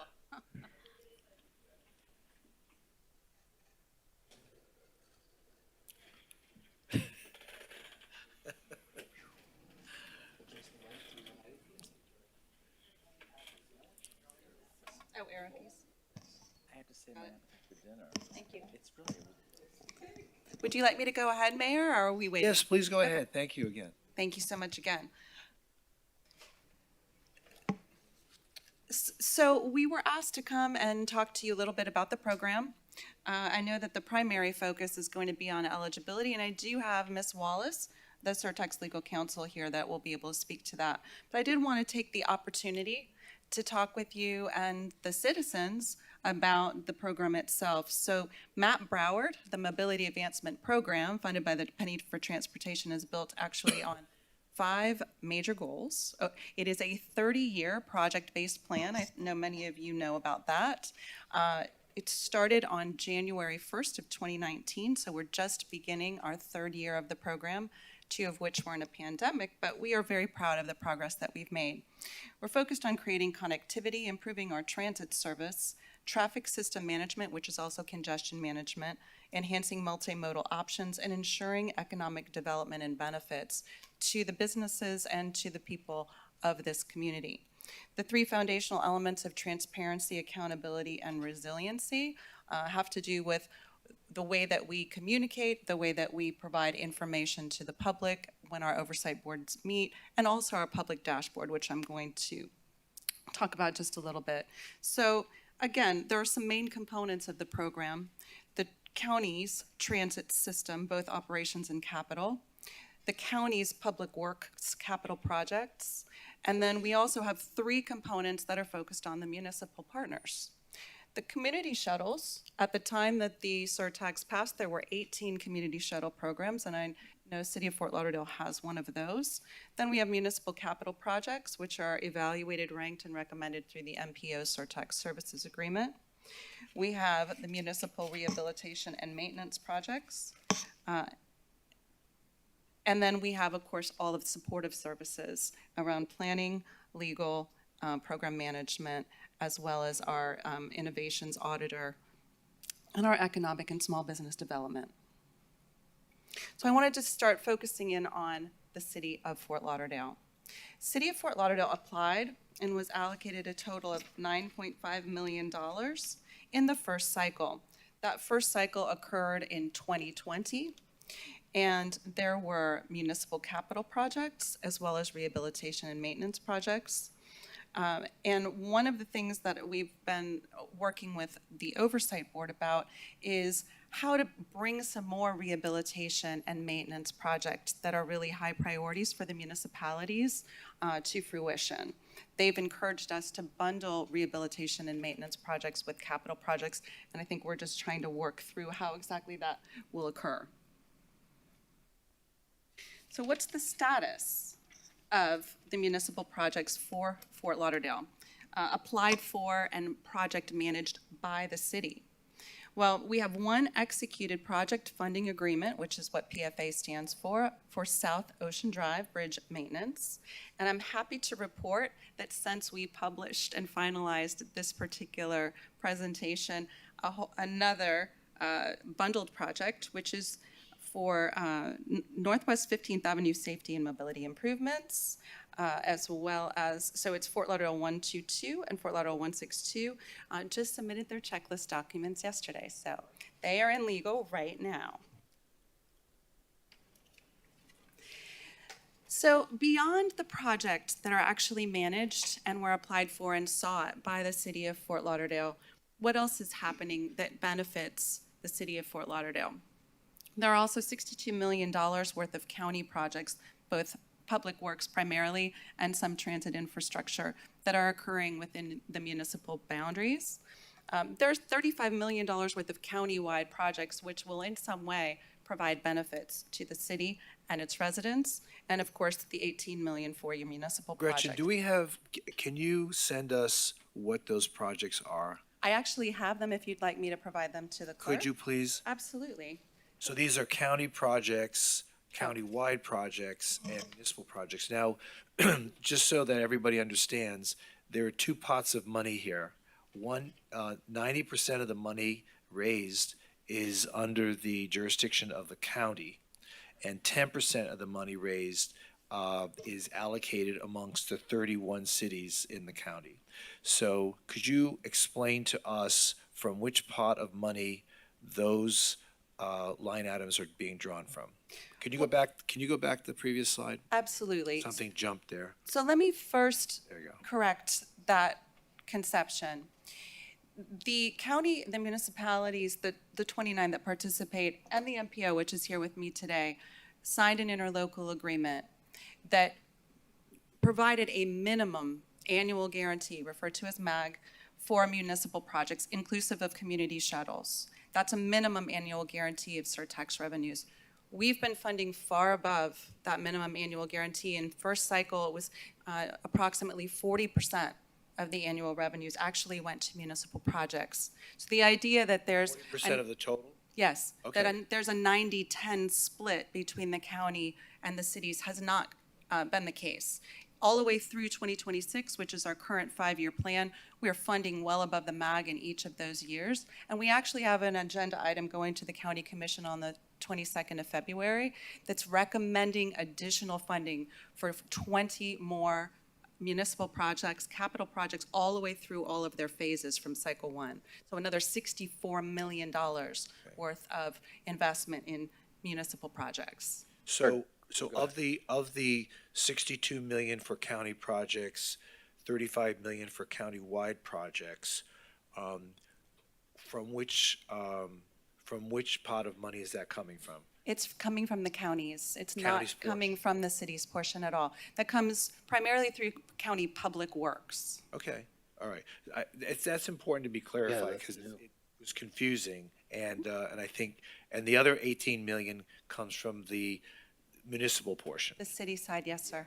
Okay, Yes, sir. and okay, I just wanted to clarify that. Commissioner, did you want to ask a question? Yeah, thanks, Mayor. Gretchen, thanks for being here, first of all. Really appreciate it. This is great. That acronym again, MAC, The minimum yep. annual guarantee of 10% of surtax revenues. And it's inclusive of the community shuttle. I bring that up primarily because the city of Fort Lauderdale does have a robust community shuttle program. The surtax is now solely supporting. Right. So it used to be that the cities would participate. They would generally bring about 2/3 of the operations and maintenance, and we would acquire the vehicles for the community shuttle program, primarily through federal or other state grants. Right now, the surtax is funding all of that. The city received 8 new community shuttle vehicles in summer of 2021 and receives around $831,000 annually for operations and support for their program. And you're saying MAGs, is that what you, acronym? MAG, MAG, the minimum okay. annual guarantee of 10%. But 10%, and we're way above that. We're In terms way of above what goes that. to the municipalities, again, you're saying about 40%-ish. Well, for the first cycle, it was around 40%, but for each of the subsequent years, we're still significantly above the minimum annual guarantee. And as I mentioned, we are going to the county commission on February 22nd to recommend even more municipal capital projects get funded in the 5-year plan. Thank you. So as I promised, this is going to be very short. I know you all are over time and that you have specific questions. Well, this is very important to us, so just take your time. Okay. So the county continues to fund above the MAG each year and since 2020 and all the way through 2026. That's in the county's capital budget that's also published. Those adjustments that are coming to the commission on the 22nd will again even increase that a bit more. I wanted to at least give a plug to the Broward MPO and their application process, which opens on March 11th. One of the things that's important that I wanted to point out about being able to fund through all of the Cycle 1 projects that were originally recommended by the MPO in this adjustment to the 5-year plan is it would actually open up the opportunity for municipalities to be able to apply for new projects, which I know has been something that all of the municipalities have been asking about. In this would be the 2027 fiscal year, so the new 5th year to the 5-year plan. That cycle, again, opens March 11th and is managed by the Broward MPO. I know they gave you a presentation a couple of weeks ago. I also wanted to mention that there was funding allocated for the design of your Andrews Avenue Safety Improvements Project, which actually received planning phase funding in Cycle 1. You also received an allocation of design funding in Cycle 2, which means in fiscal year 2022, which means you could access it right now. So we wanted to bring that to your attention as well. When you say Andrews Avenue Safety, is that the one-way pairing project that we're talking about? Well, it's being coupled with the one-way pair study, but what was actually submitted by the city of Fort Lauderdale was specific to Andrews Avenue safety improvements. Okay, but they're moving forward. I think they're going to move forward as a collaborative, a coordinated effort with 3rd Avenue, 4th Avenue. Great. So in summary, so this is going to tie into what I know is your primary objective here, to talk about eligibility. What's the future of surtax funding for all of our 29 municipal partners? Well, all of the projects, regardless of whether or not they're rehabilitation and maintenance or capital or even the community shuttle program, is subject to eligibility under the Florida statutes. Specifically, 212055 1D4, which is the section of the statute that speaks to the interlocal agreements between that charter county and municipalities and the transfer of funds via that. It's also subject to the eligibility in Section 3 of the Second Amendment to and the restatement of the transportation system surtax interlocal agreement. That's kind of our umbrella agreement that governs the way that all of the municipalities, the county, and the MPO operate. If the 5-year plan adjustments are approved on February 22nd, we will be able to get through the vast majority of all phases of Cycle 1. There are 2 exceptions, one being a multi-year, very large-scale multi-year project that will extend beyond 2026, and one other smaller project for the city of Weston that would be anticipated to extend beyond 2026. But as I mentioned before, doing that really does allow us to free up the revenues, even if we stayed within the 10% minimum annual guarantee, assuming we were to reduce the funding to the municipalities to that 10%, it would still allow the MPO to evaluate and potentially recommend new municipal capital projects in fiscal year 2027.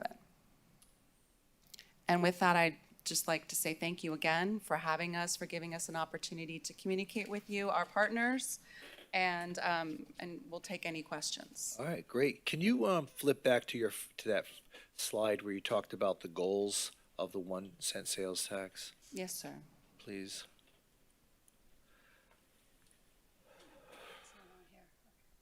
Here we go.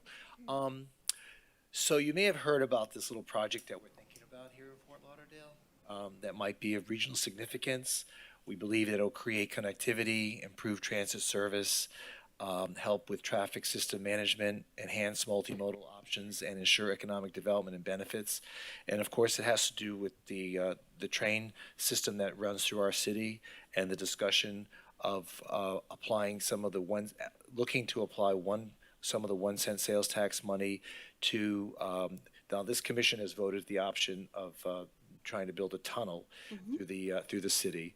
You may have heard about this. And Maybe. maybe.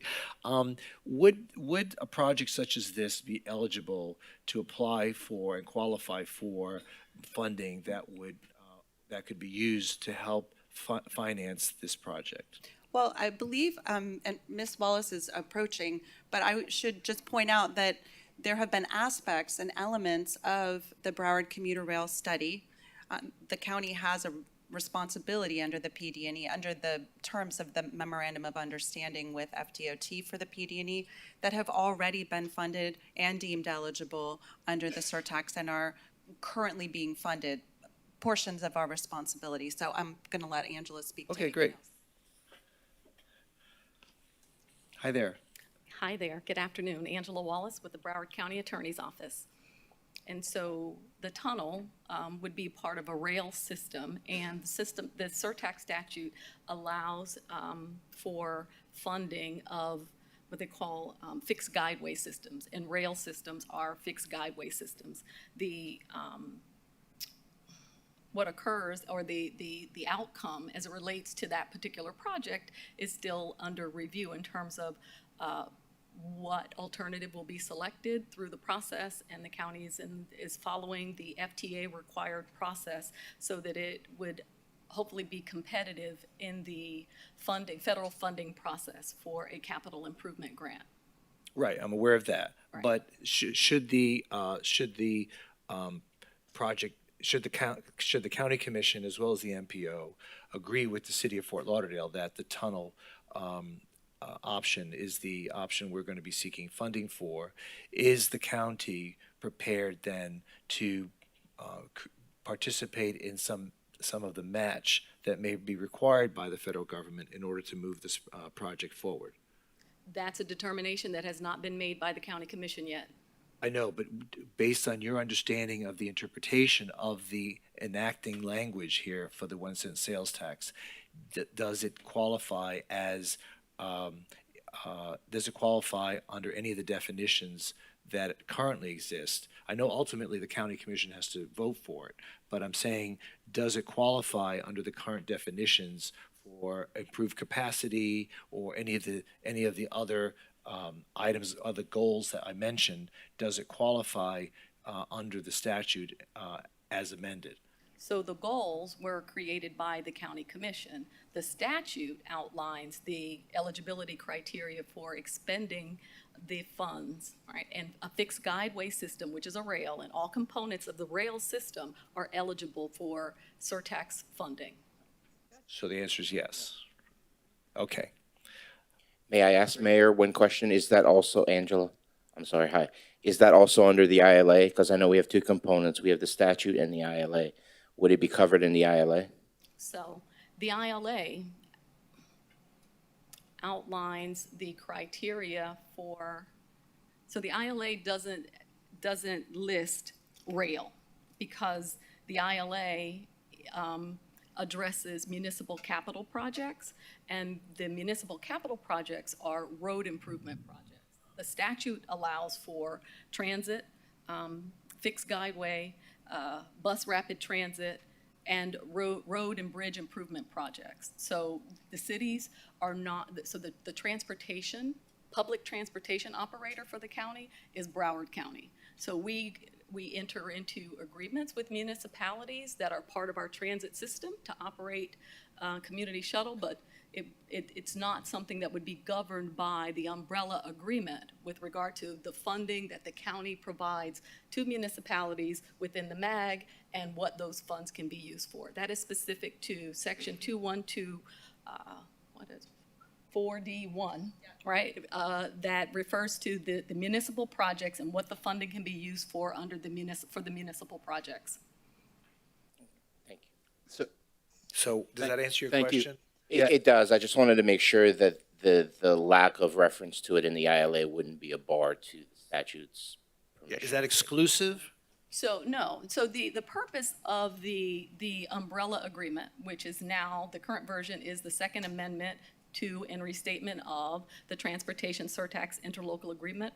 The nexus of the agreement, the origin is that the county commission offered a minimum of 10% of the annual revenues to municipalities in an effort to get them to support the transportation surtax. And the purpose of it was to govern, to commit the 10% and what the 10% could be utilized for and what the process for administering those funds would be. The process, which includes the MPO and the submittal of applications for funding, because it's a project-based plan.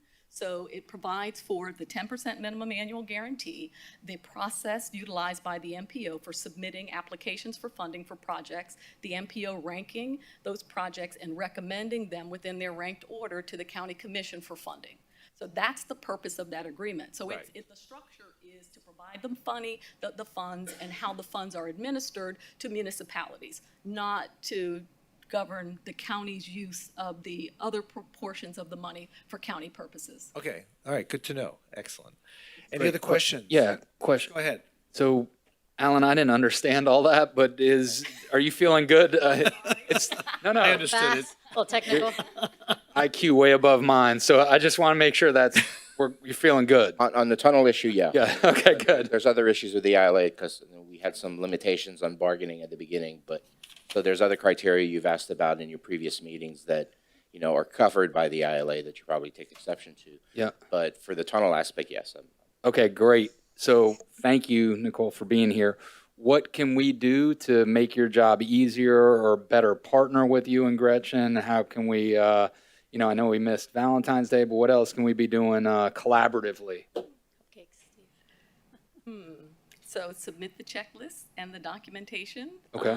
Supporting documentation required by the checklist so that we can prepare the agreements necessary to provide the money Okay. for your projects. And Ben, Mr. Rogers knows how to do that. Ben, are you feeling good? Is this all making sense and you're all, okay, Mayor, I have one question too. great. Yeah, go ahead, Vice Yep. Mayor. Thanks. Thank you both for coming, Gretchen and Angela. One question, I believe it was at our last meeting, we were told that the county is doing a master plan of just the whole transportation project in general, and that was coming out soon. Am I making this up or, yeah, I think, because I'm curious what's going to, Well, I'm curious, like, big picture, like, what can we anticipate with the 90%?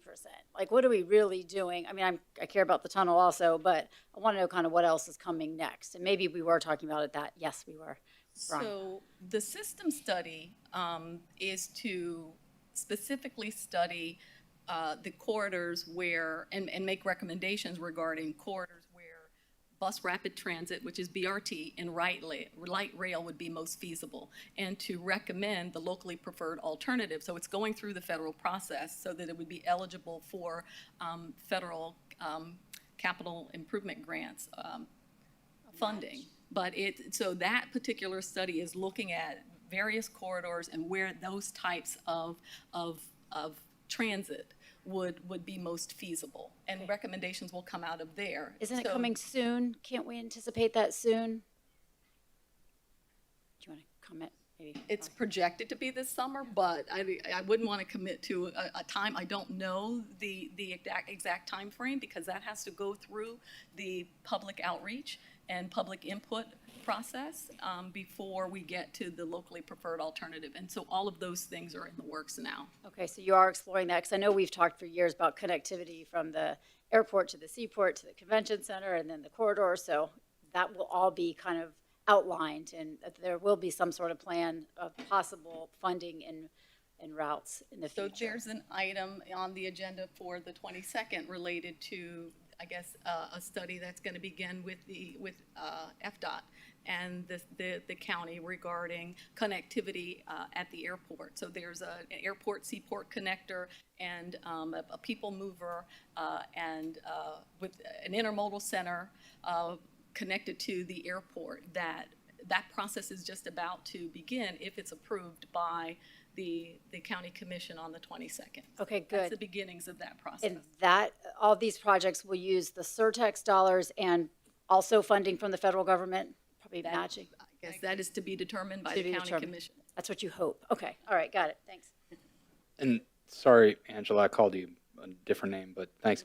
Would you and Gretchen be open to the idea of coming back, I don't know, every once in a while just to check in and with us? Is that all right? Yes. We won't make you wait as long. Okay, great. Thank you. Thanks, Mayor. Great. Thank you very, very much for being here.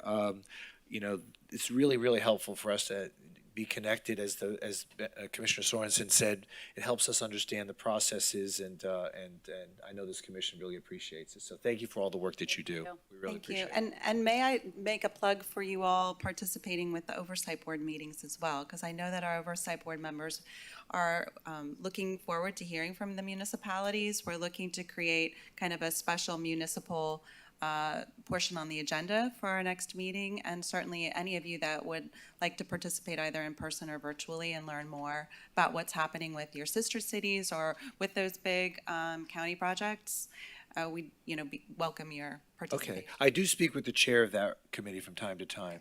You're talking about the Citizen Advisory Committee. That's correct. Yeah. Do we get, that's great, I'm just not familiar with those. Do we get notice of that, Chris, or when those happen? It's a county advisory board, Right. connected to this. Alan Hooper is the chair. Right. So you could always talk with him. Your Surtax point of contact does get the notices, but I'll make sure that. Would you mind sending it our way, please? Yeah, Thanks. no problem. Okay, great. Thanks, Mayor. Thank you. Okay, moving on.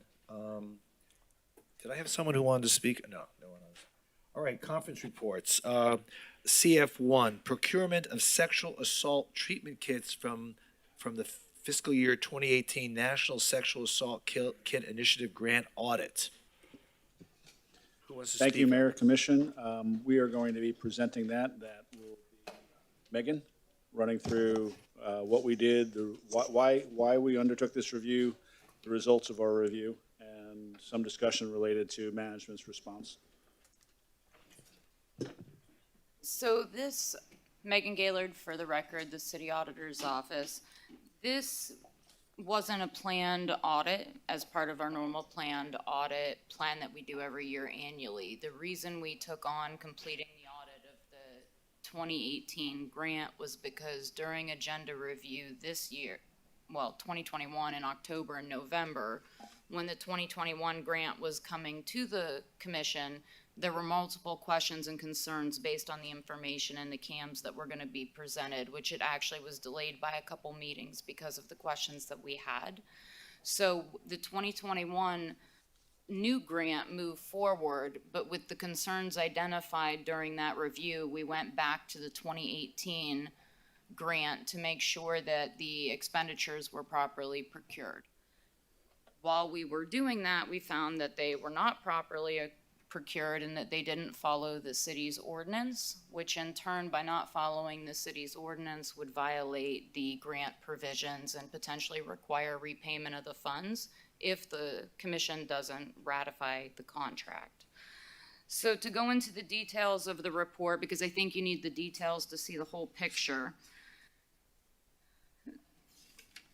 Originally, when this came about, the original CAM that was brought to you was for acceptance of the grant, which was of the 2018 grant, which was for approximately $238,000. In that grant, award and submission was approximately $112,000 of services and materials for the sexual assault kits and the testing of those kits, which exceeded the $100,000 mandatory commission approval requirement in the ordinance. The commission approved the item, so it moved forward. The commission also was then brought back a budget amendment for the $112,000 for these kits. So the next logical step was that the agreement to support the amount that was stated for $112,000 would be brought back to the commission, which never occurred. And the reason it never occurred is because it all transpired during the summer break. So the city attorney's office was coordinating with procurement and the police department, and they told procurement that the item needed to come to the commission for the first time in July. Time went on. They talked again. In the beginning of August, they were retold that it needed to go to the commission, and Bode Cellmark Forensics, the company, was told it needed to go to the commission as well by the city attorney's office. Procurement came back after speaking with the police department, and the police department said that they were lessening the amount of the estimated expenditure so that it didn't need to come back to the board because of the delays with the summer recess. So they entered into an agreement with procurement for $99,999, and then they subsequently brought back a change order, which is considered bid splitting, but knowing that the total amount was over the $100,000 threshold from the beginning. And again, before that occurred, the city attorney's office again told them before they signed that agreement, both police and procurement, that it needed to come back to the commission for approval. So with that, we believe that it's a problem because it violates the intent of the mandatory approval in the city's procurement ordinance, because it was split into two transactions so that the first one didn't have to come to you. But then when it did go over 100,000, it came back. So let me just ask you this. What do we need to do here? From our standpoint, to avoid potential repayment of grant funds, you would need to go back and ratify the original agreement.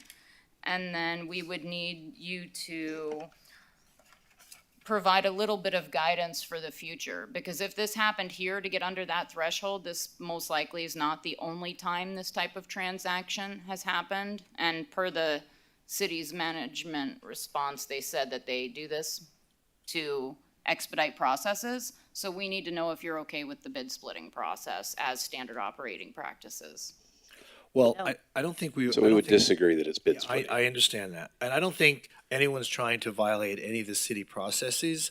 And if you're saying that the acceptance of the grant was not the same thing as an approval of the program, then all we really need to do is just put it on tonight, do a approval of the program, and we're done. I mean, what is the big? Why are we making? If there's just the ratification of something that is this recommended solution, I could bring that at the next meeting.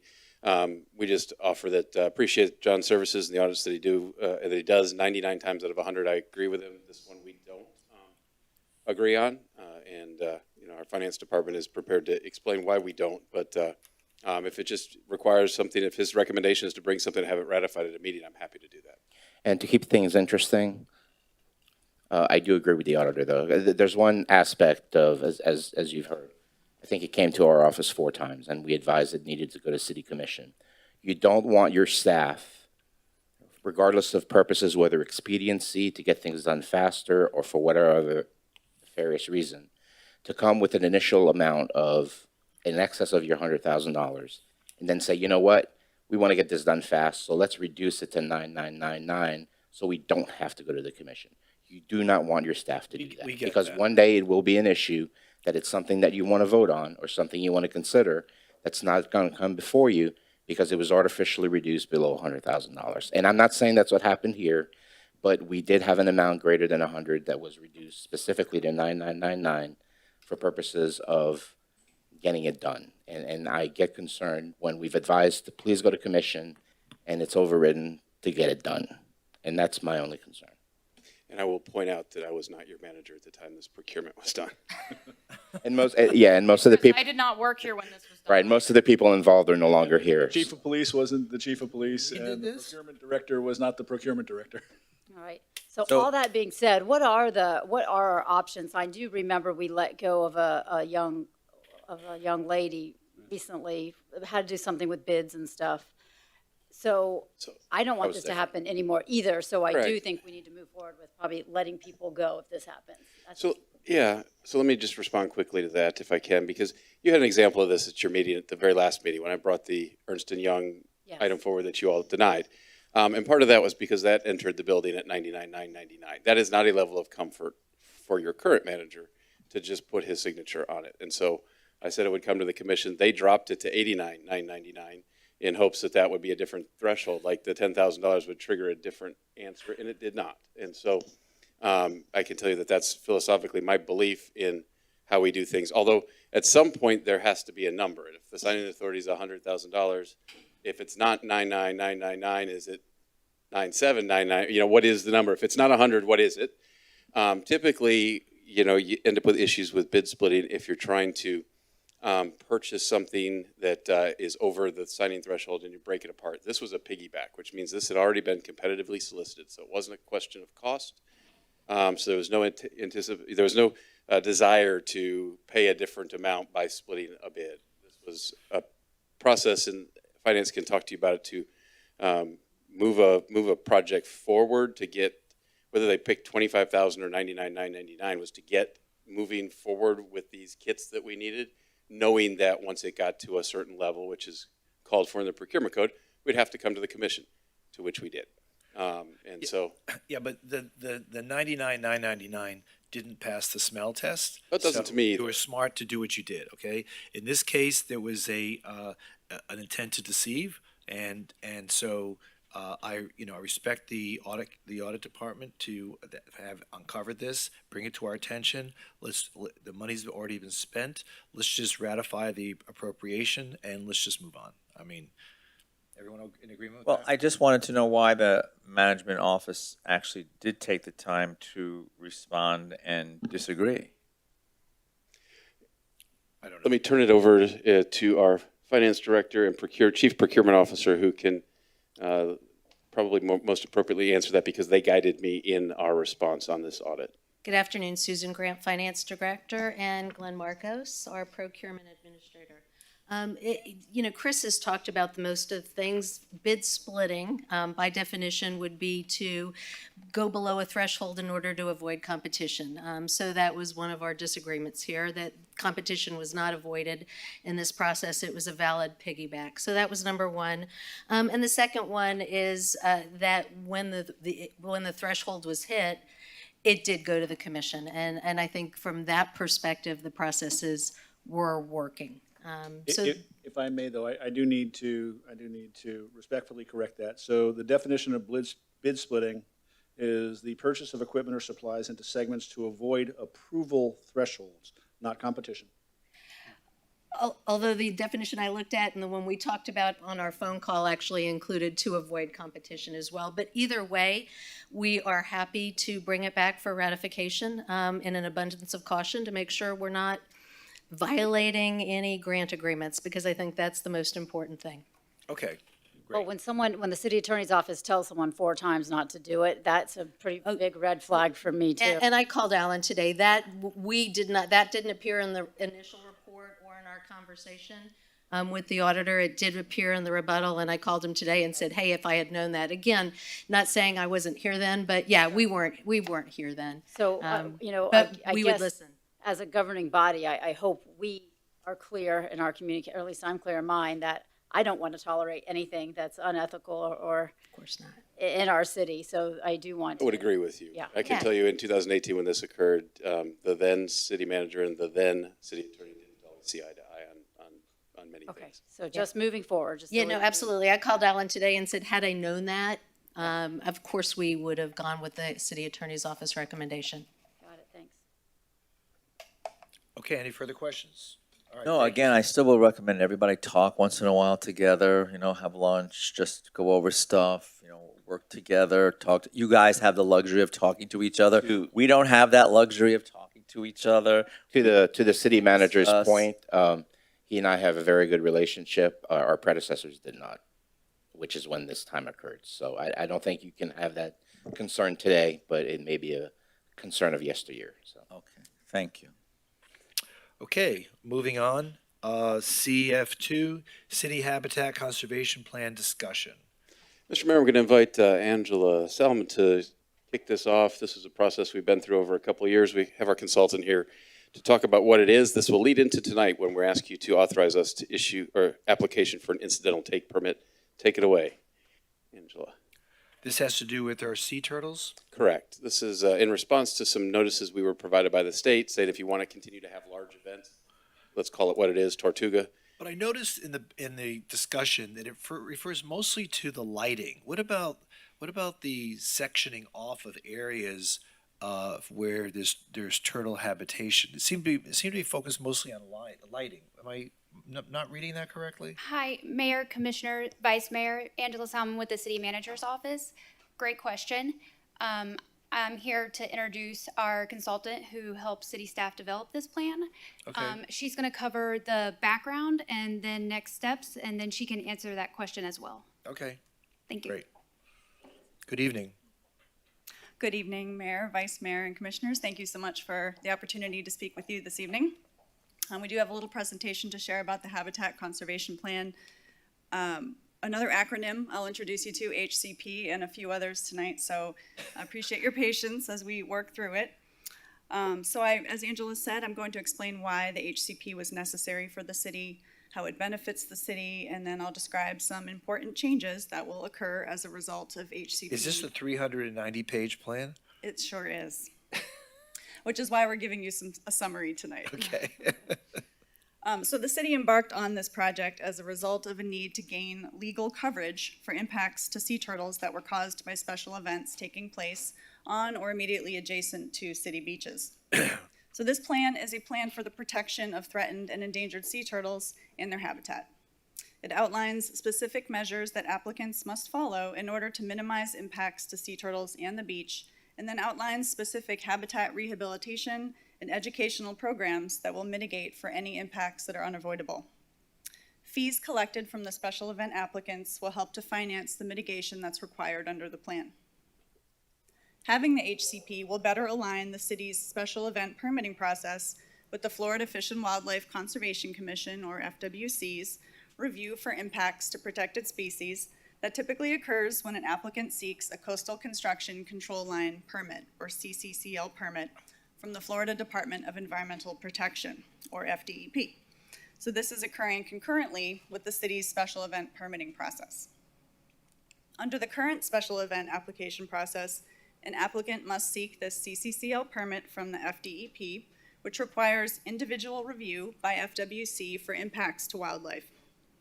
Under the HCP, a specific set of pre-approved environmental conditions specifically tailored for city events will be issued to the special event applicants, and that will quicken the FDEP application review process and should result in expedited state permitting.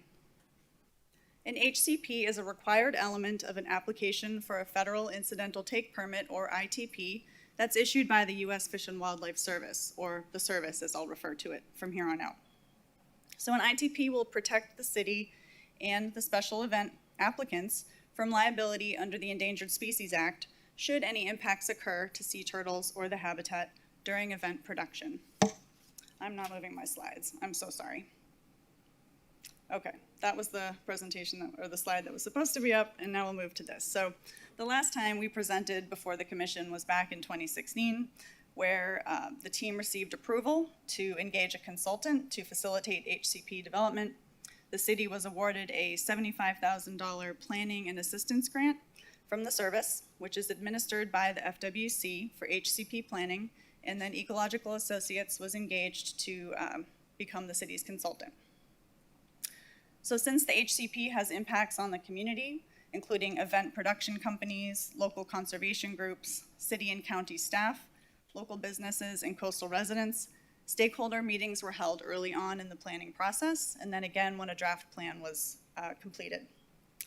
Very important to the process was frequent involvement of the regulatory agencies who would ultimately approve the plan.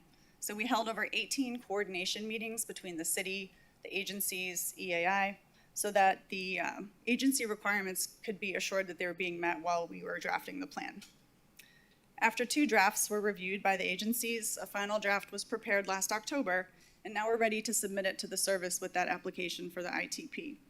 So the initial term of the permit that the city is requesting is 25 years, which is standard among ITPs. So we're at a crucial point in the HCP timeline now, and as soon as the commission offers its approval, a formal ITP application can be submitted to the service. The HCP will be reviewed first by the local field office in Vero Beach, and then it will be sent up to the regional office in Atlanta, where it will undergo a complete review and then eventual approval and issuance of the permit. Due to heavy workloads and low staff volume, we understand at the service that they predict that the review time could take up to 8 to 12 months potentially. With the issuance of the ITP, the city must be ready to implement the HCP and make the necessary changes to departmental processes to meet the HCP requirements. Implementation will require the cooperation of Parks and Recreation staff, and the special event application process will be updated so that all the necessary information about each event can be gathered and then used to calculate the mitigation fee obligations. These fees will be proportional to the estimated impacts of the event. So smaller events will have smaller fees, larger events might have larger fees. Fees collected will fund an extremely valuable component of the HCP, which is its mitigation plan. The mitigation plan includes 3 main elements, which are increased capacity for lighting code enforcement, dune restoration and enhancement, and coastal property owner education and assistance with small-scale lighting retrofit projects that will make beachside lighting more turtle-friendly. The HCP was developed to be flexible, to allow the city to make adjustments where needed over time, and to review proposed changes with the service frequently. There will be a 6-month evaluation meeting to discuss the progress of the plan with the agencies, and then each year annual reports will be submitted that will discuss HCP operation, any impacts that might have occurred to the turtles or the habitat, and then achievements with the mitigation plan. So thanks for your time. I'd be happy to try to answer any questions. Great. This is really great. Very comprehensive report. I think it will help the city be able to manage the events on the beach. But getting back to what I was saying earlier, it seems to be a focus on lighting. But I also assume, I haven't read the full, hundreds of pages, but you do also consider cordoning off areas to protect the habitats of the turtle population, correct? Yes, routine surveys will be conducted during the nesting season as they are now.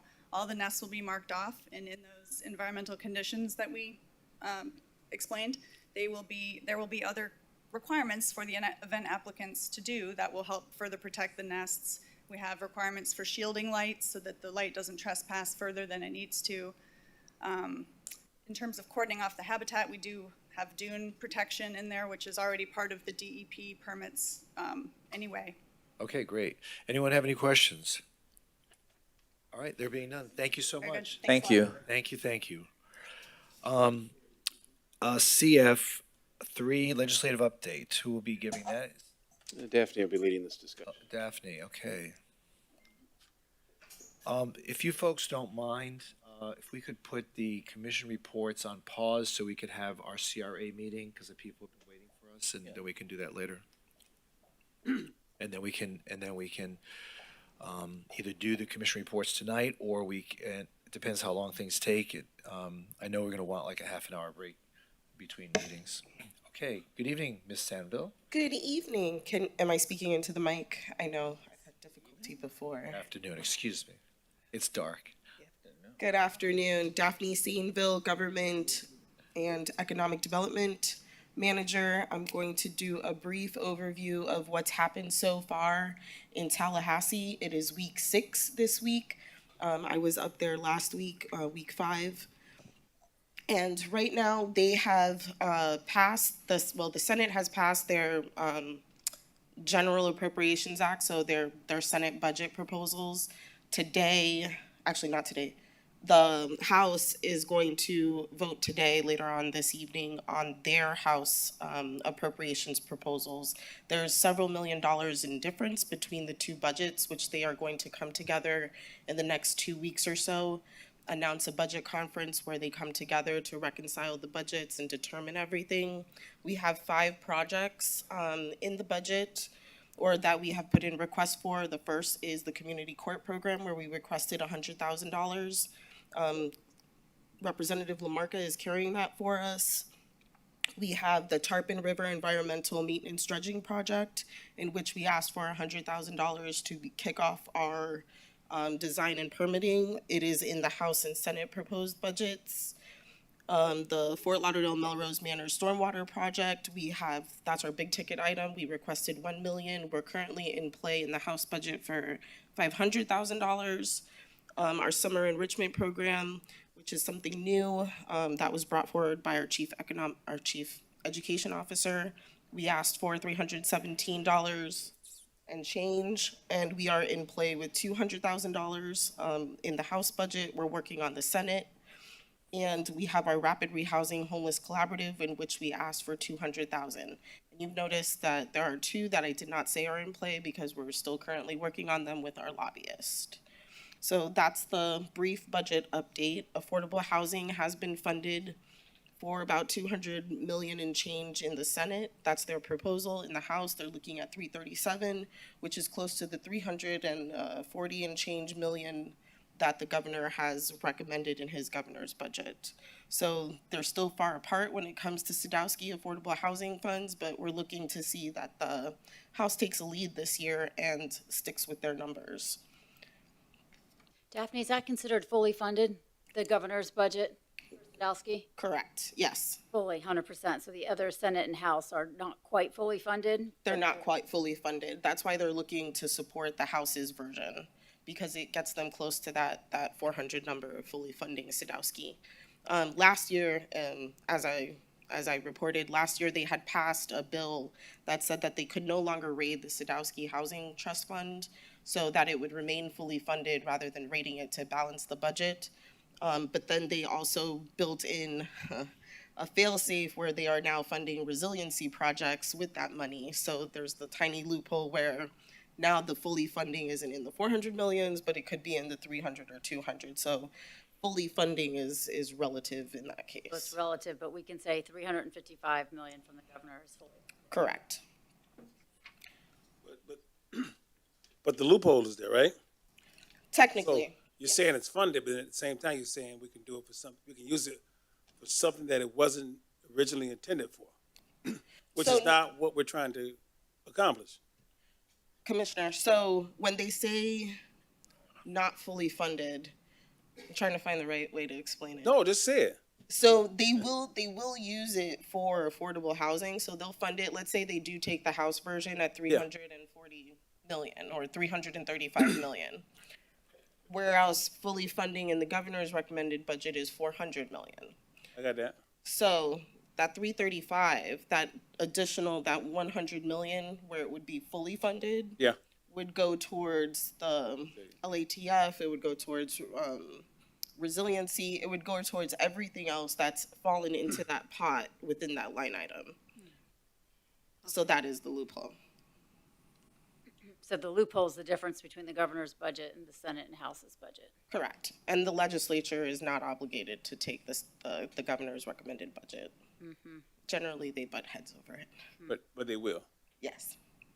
And that would all be determined during budget conference, which we're thinking is at the end of February. They tend to announce it on a Friday and then they work through the weekend.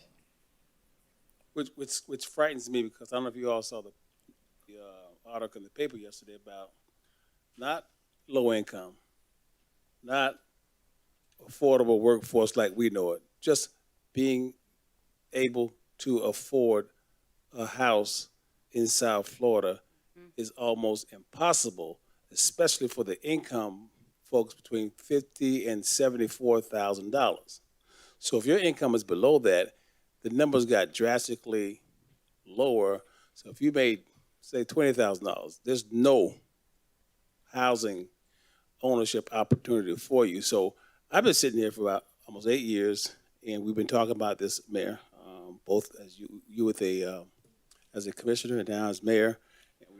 We've been talking, but I don't know if we've solidified anything concrete other than what we've done with the 40-something infill housing, other than what we've done with Fort Lauderdale Housing Authority, which is rental, the 25 townhomes, and then the 14 infill lots that we've done before that.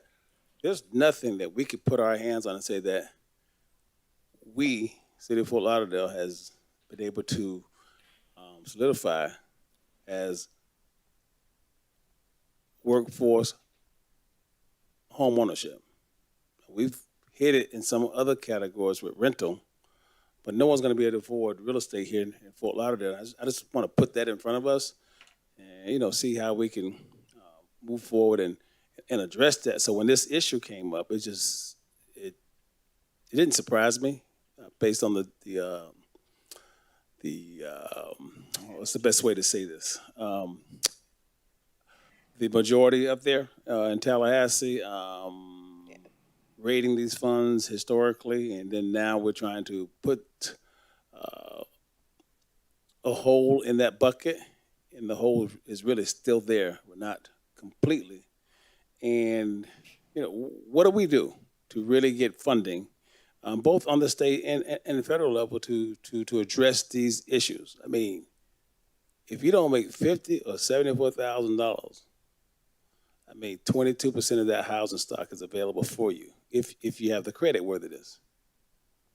So what we can do, Commissioner, is we can facilitate a meeting between the commission and the Florida Housing Finance Corporation. They're the ones who are in charge of the Sadowski House Fund Trust Fund, so we can see how the city can be more involved when working to get developers down with those affordable housing projects. So we're open and available to receiving those competitive grants that the Florida Finance Housing Corporation has. Right.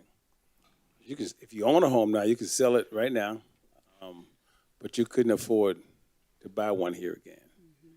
You'd have to move to some rural area and live in like a tent or something to be able to enjoy the profit from that initial investment of your home ownership. Well, the mayor's house was tented. That was a tent, wasn't Okay, it? any further questions? Yes. I have a question. Yeah, also Daphne, on the Sadowski Fund, does that, do funds from that pot of money, would they match a city program? Like, let's say we had a partnership for affordable housing, like that range Commissioner McKenzie was talking about, the $50,000 earner. Are those funds allowed? I don't know how they distribute them. Do they look for partnerships and matching? Do they give? I don't even know what they give them for. I could do some more research into that, but I believe it would go through the Florida Housing Finance Corporation. That's exactly what would happen when I was sitting on the Broward County Housing Authority board, and then way before that, when I wasn't a commissioner, just building houses, affordable housing, those pots of monies would ship, and other monies were pulled together, and some of the smaller contractors or even larger ones who were concentrating on affordable housing, they were able to use that money, pot of money, to offset the cost to make, let's say the house was $150,000 back then. You got Sadowski, Ship, and the other funding pots to the tune of $45,000 for that one person, that one buyer that was qualified, and that $45,000 will come off of the $150,000. So now the house is affordable. Okay. And then when we were doing this, and it was working very well before the housing market tanked 2 cycles ago, we found that we had very few foreclosures. And then when it came to the last commission, we were talking about going up with density and not really continuing that push for that affordable housing ownership. That's when things stopped. That's when the funds started being raided, and and people started thinking of other things and other ways to utilize those dollars other than what the intended purpose was when we had those developers put this money aside. It's like we talk about affordable housing downtown, and we put some language into our laws or our ULDR to, if you put money in here in this pot, you don't have to put the units in those downtown units. But by the same token, who's going to watch that money that we put over there when there is no Dean Trentalis or there's no Steve Glassman sitting here who came up with the idea, and that's how they end up raiding these funds once our backs are turned or we're termed out or we're no longer here watching it. And you just need a watch group or a watchdog, looking after these funds in perpetuity. We're not here because look at where we are today in terms of the housing market ownership. It's almost impossible. I feel sorry for my kids, unless I die and leave them something. Keep working. And I don't plan on dying anytime soon. And they make pretty decent money. Right. Well, I think that's another reason why I'm really against vacation rentals. I believe they take homes out of our housing inventory and they make the prices go up. And so that's a whole other conversation. But I know you're working on that too. Yeah, but I think vacation rentals are far reach from those workforce individuals that I spoke of, because those vacation rentals are normally in even pricier neighborhoods, and I don't think the workforce that you and I both are talking about can even think about that. But yeah, I think you're right, but I don't think we can mix the two up. Yeah, because we look at vacation rentals. I'm talking about these other group homes that we have in the neighborhoods, alcohol and rehabilitations. I mean, that are allowed to be licensed by the state, but then they throw them in our neighborhoods, whether it's the east side, west side, north side, south side. When those state houses are dropped here, and it's something we don't want, we really can't enforce it or control it unless they violate one of our local ordinances. You may say vacation rental, and this is how I got to making the recommendation for the orders for just investors who have houses, rental properties here, just putting a name and a number so we can contact folks when they are unruly. But we got vacation rentals up and going very quickly thanks to Mayor Trentala's efforts back when he was a commissioner. But how do we stop anything coming from the state that neighbors don't want in their neighborhoods? So I think the issues are two different issues, and we need to keep them that way, but we still need to put both of them in front of us in terms of what we want and don't want. All right. Daphne, do you have any read on what's happening with the entertainment industry legislation? So I was going to get to that. I'm sorry. Okay. I messed you up, my bad. Sorry. You mess her up. Okay. But I will address that very quickly. Yes. So there's a local ordinance. There are actually 2 major preemption bills in local ordinances. Both of them have passed the Senate. One is SB 280. I'm sure most of you had heard. The Florida League of Cities had negotiated some language that mitigated the effects. 280 specifically would require a business impact estimate be provided when passing an ordinance that may affect local businesses within any municipality or county or any local government. So it would make you think twice about passing an ordinance if it had a detrimental 15% lost revenue impact on said business due to the ordinance. So they had mitigated some language there and now are neutral on the bill. We still oppose the base premise of the legislation because preemption is something that we are not about. However, the league has stood down on that.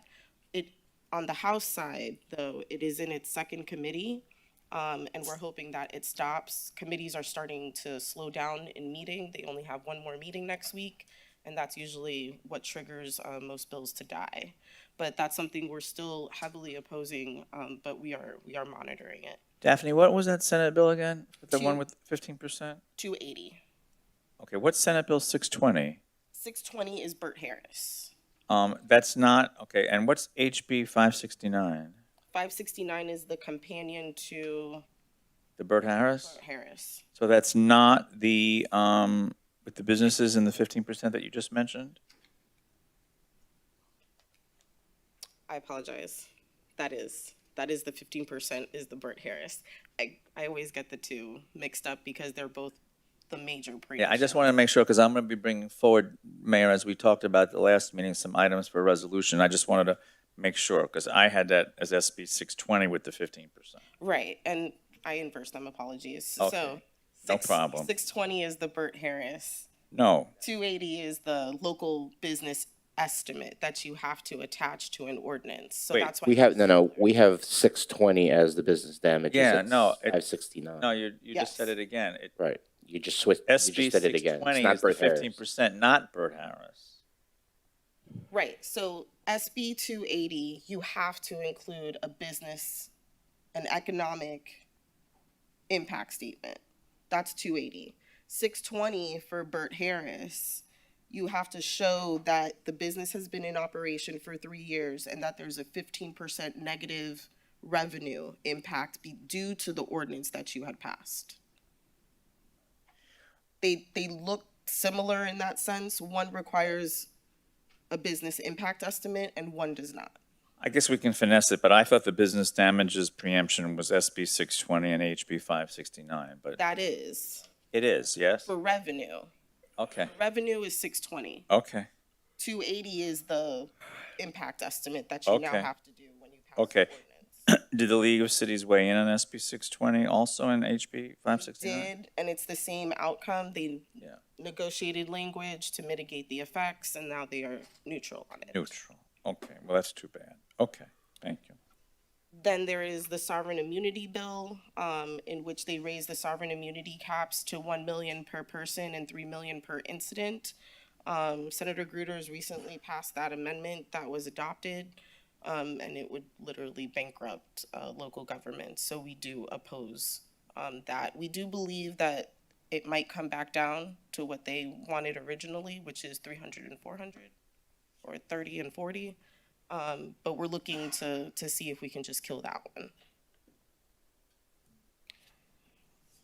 Let me flip through it. There were bills filed that were preemptions of firearms and ammunitions. Those were dead on arrivals because Democrats, who are not very popular, had filed those bills. I'm just being very candid there.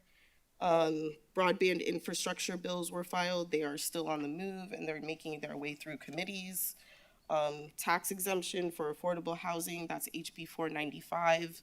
That was filed. It looks good, but may bring local government revenues down.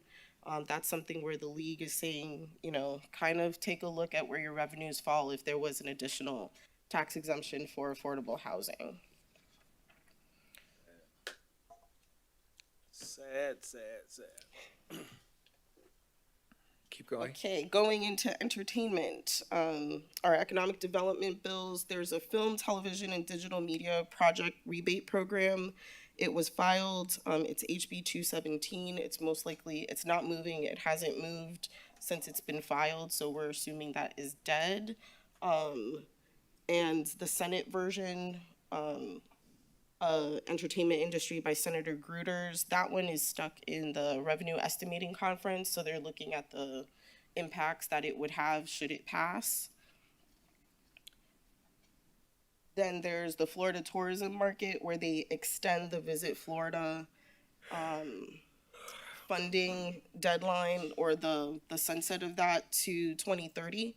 So rather than it scheduling to repeal and sunset in 2023, October 1st of 2023, it would now repeal on October 1st of 2030. So that's something that we do support because Visit Florida is essential to us marketing our local tourism. There was a small business Saturday tax holiday. That most likely is dead on arrival. It hasn't been heard in any one of the 3 committees it was referenced to. Then there's the Tourist Development Tax Bill, HB 673. It only affects counties near the Gulf. It was something we were monitoring to see if there would be any amendments to include municipalities in that, but that is not the case. The entertainment industry, there's another bill by Senator Gruters. It is in its Finance and Tax Committee. I believe that one has a chance to go to appropriations, but looking at how Senate Appropriations has agended their meetings, it may not be placed on the soonest agenda before they shut down for a budget conference. There is an entertainment production and high wage job creation bill by Representative Rizzo. That's HB 3733. If you notice, the bill number is very high, so it's not a very high priority for the House Speaker. It is actually in its last committee of reference, but there is no reference to it having a Senate companion, so that most likely won't go far unless they waive some rules and get it heard on the House floor and sent over to the Senate. And then moving into education, there's House Bill 7, which is the Individual Freedom Bill by Representative Avila. It's basically, don't teach K-12 or promote gay, transgender, any type of gender identity, what they call propaganda, to K-12 in the educational system or in the workplace, that you can't promote that. That would be considered discrimination under the Civil Rights Act of Florida of 1991. I know Alan will correct me if I got the year wrong. Any questions? Oh, we're not done. Oh, we're not done. I wanted to be very thorough in the 5 weeks, but I'll get through. See what you can get wrapped up in about 3 minutes. Okay. I know there were House Bill 5 is reducing fetal and infant mortality. That is the abortion ban bill. It has moved on and is on special order calendar in the House and is in the Senate Appropriations Committee. There was the regulation of smoking in municipalities and counties. I'm very happy to announce that bill. The Senate version has passed. There was an amendment tacked on that says that you can't ban cigars or vape in public places. However, there were questions today when it passed about the state having the lines, just what's state property and what's local government property. So those questions are going to be answered probably on the floor. So you could ban cigarettes but not cigars. Mm-hmm. Correct. And vaping. You can't ban vaping. Let me for. There's 1557, which is parental rights in education. This is what they have dubbed the Don't Say Gay legislation. There was a lot of controversy with that. It's in the House Judiciary Committee. It hasn't been referenced, but in the Senate side, it's in its second committee, and its last committee is rules. So we're going to see if that continues to move forward. It doesn't seem like they have an appetite for it, but you never know when they leverage their money. House Bill 3 is the law enforcement benefits, recruitment, and training. We're neutral on that. It's to provide incentives for out-of-state workers to come and be part of our law enforcement. That's something we're still looking at. We just have to analyze the fiscal impact for that. What page is that on? I don't have page numbers, but I will send that to you. Okay.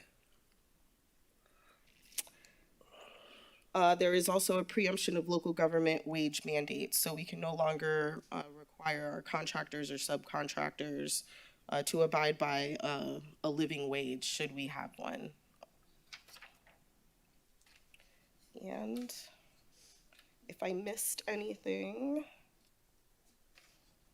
vacation rentals, we have been working very diligently with the Florida League of Cities on. It has not been placed on an agenda in the House, so that's good news. This is the second time that the committee has met and it hasn't been placed on the agenda. So crossing fingers, knock on wood, that it is dead and stopped, and we live to see another session, vacation rental free. And the effect of that bill, it would have been detrimental because our 2015 ordinance would have been null and void. They only grandfathered in 2011 ordinances and earlier. There is the private property right to prune, trim, and remove trees. It's in its last meeting. In Senate rules, this is the last one, I promise. If an owner wants to trim, prune, or remove a tree, they can do that if there's an unacceptable risk of private property or to the people, and it's defined by the tree risk assessment procedures and the best management practices manual. So they are going to now allow you as the homeowner to trim, prune, or remove your tree without having to get a certified arborist, as long as it poses an unacceptable risk to yourself, to people, or to property. And then there's in some just a lot of bills that relate to Surfside when it comes to building codes, building permits, condo associations, being held responsible now for the repair and maintenance of. Condos should be treated different, but homeowners, single family should be allowed to Correct. prune, cut their own trees without being cited. Condos, different. Pay for it. And that is my legislative update as of week 5. Okay, anyone have any questions? I do, Mayor, just really quickly. Thank you very much for the update. Greatly appreciated. I wanted to wait until we got the update from Daphne today, because if you remember at the last commission meeting, I had mentioned several bills, and Mayor, you asked that my office work with City Attorney's Office. And we will be bringing some forward this evening for walk-on discussion, but really quickly, because we started off with so many bills that we found problems with, but based on the advice of the City Attorney's Office, we couldn't just use categories. He advised that we actually look at specific bills and then just get into those. So we went from about 16 bills down to about 6, just trying to make it simple, not have the categories. I would be remiss if I didn't thank Paul Bangle very much for all of the work with my office on this, but we'll be bringing forward resolutions this evening about the business damages preemption. Daphne mentioned about how we can get sued for damages if any of our ordinances impact businesses, and we'll go through these really quickly. SB 974 increases the statutory limits on liability for tort claims and judgments against local governments, as Daphne mentioned. That could be really difficult for us. SB 1300 and HB 1467, the book banning bill. SB 1834, HB 1557, what's being commonly referred to now as the Don't Say Gay bill, and SB 1820 and HB 747, which is discrimination in healthcare. SB 148, HB 7, the Stop Woke Act, and SB 510, HB 301 requires municipal elected officials and city, county, town, village managers to file a full disclosure on financial interests rather than what we've been doing all these years, a very current limited financial disclosure. And those I'll be bringing forward this evening for a walk-on. Thank you. Okay, any further comments or questions? Thank you, Daphne, for good work. Thank you so much. Thank you. Okay, so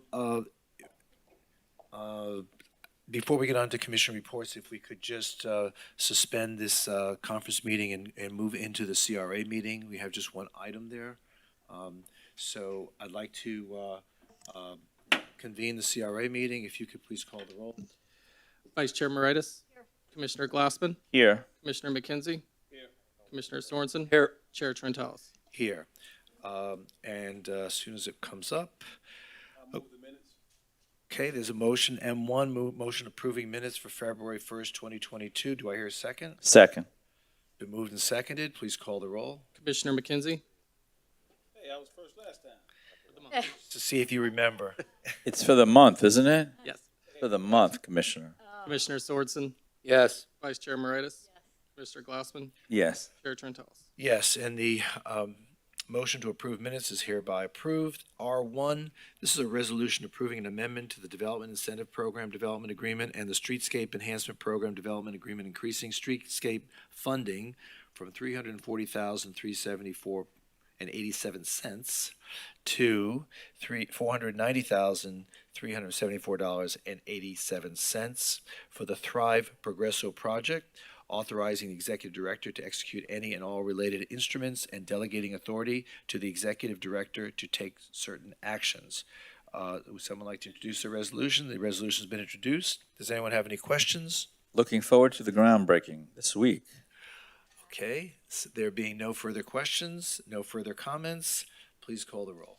A resolution of the Board of Commissioners of the Fort Lauderdale Community Redevelopment Agency approving an amendment to Resolution Number 19-08 to increase the funding under the Streetscape Enhancement Program from $340,374.87 to $490,374.87, approving an increase in rents on a portion of the project, approving a reduction in the total square footage subject to the rent restriction, approving the successor developer by merger and providing for an effective date. Commissioner McKenzie? Yes. Commissioner Sorensen? Yes. Vice Chair Moritas? Commissioner Glassman? Yes. Chair Trentalis. Yes, and the resolution is approved. Is there any further business of the CRA? Mazel tov. Are you speaking in tongues I'm again? just- Okay. just- There being no further just a little business, common message. Meeting is adjourned. Right, you see? Tough Okay. crowd, tough crowd. Back to the conference meeting. I yield my report. You yield your report. How about? Ooh. Oh. Did you all hear that? I approve. Do I hear a motion to- I approve those minutes. Perpetuity. Okay. So, Vice Mayor, do you have a commission report? I just wanted to go over one thing, and I want you guys to see it, okay? Because I got this video. I met with Shelt Air last week, and Rufus was there too. And IT, if you don't mind, I just need you to see the water that's at Shelt Air on some of their, what do we call those, lease properties. It's coming from city property, so we need to deal with that. I brought this up about maybe 8 months ago. I just need to understand, maybe from Alan, or maybe there are 2 studies done. So just see this video real quick, because I need you guys to see the water out at FXC, and then I need you to remember and keep on however we need to fix it. I thought we wanted. Well, it's kind of slow on it. So I did meet with Shelter, and we're getting ready to honor them and recognize them in a couple weeks at FXE. So when you see them, this is the ramp outside the 16 parcels. flooding in front of Shelter on the FXE. For a recent rainstorm?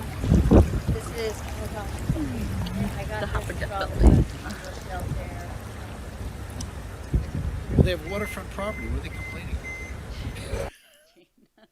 So, thank you. I just needed you to see that it's not just like a little bit of water here. This is kind of a major issue. I was contacted last summer from a tenant that moved out of that area, actually, moved out of the Shelter property. And so they're concerned about it. They really just want to make sure it's being addressed by the city. It is flowing from city property.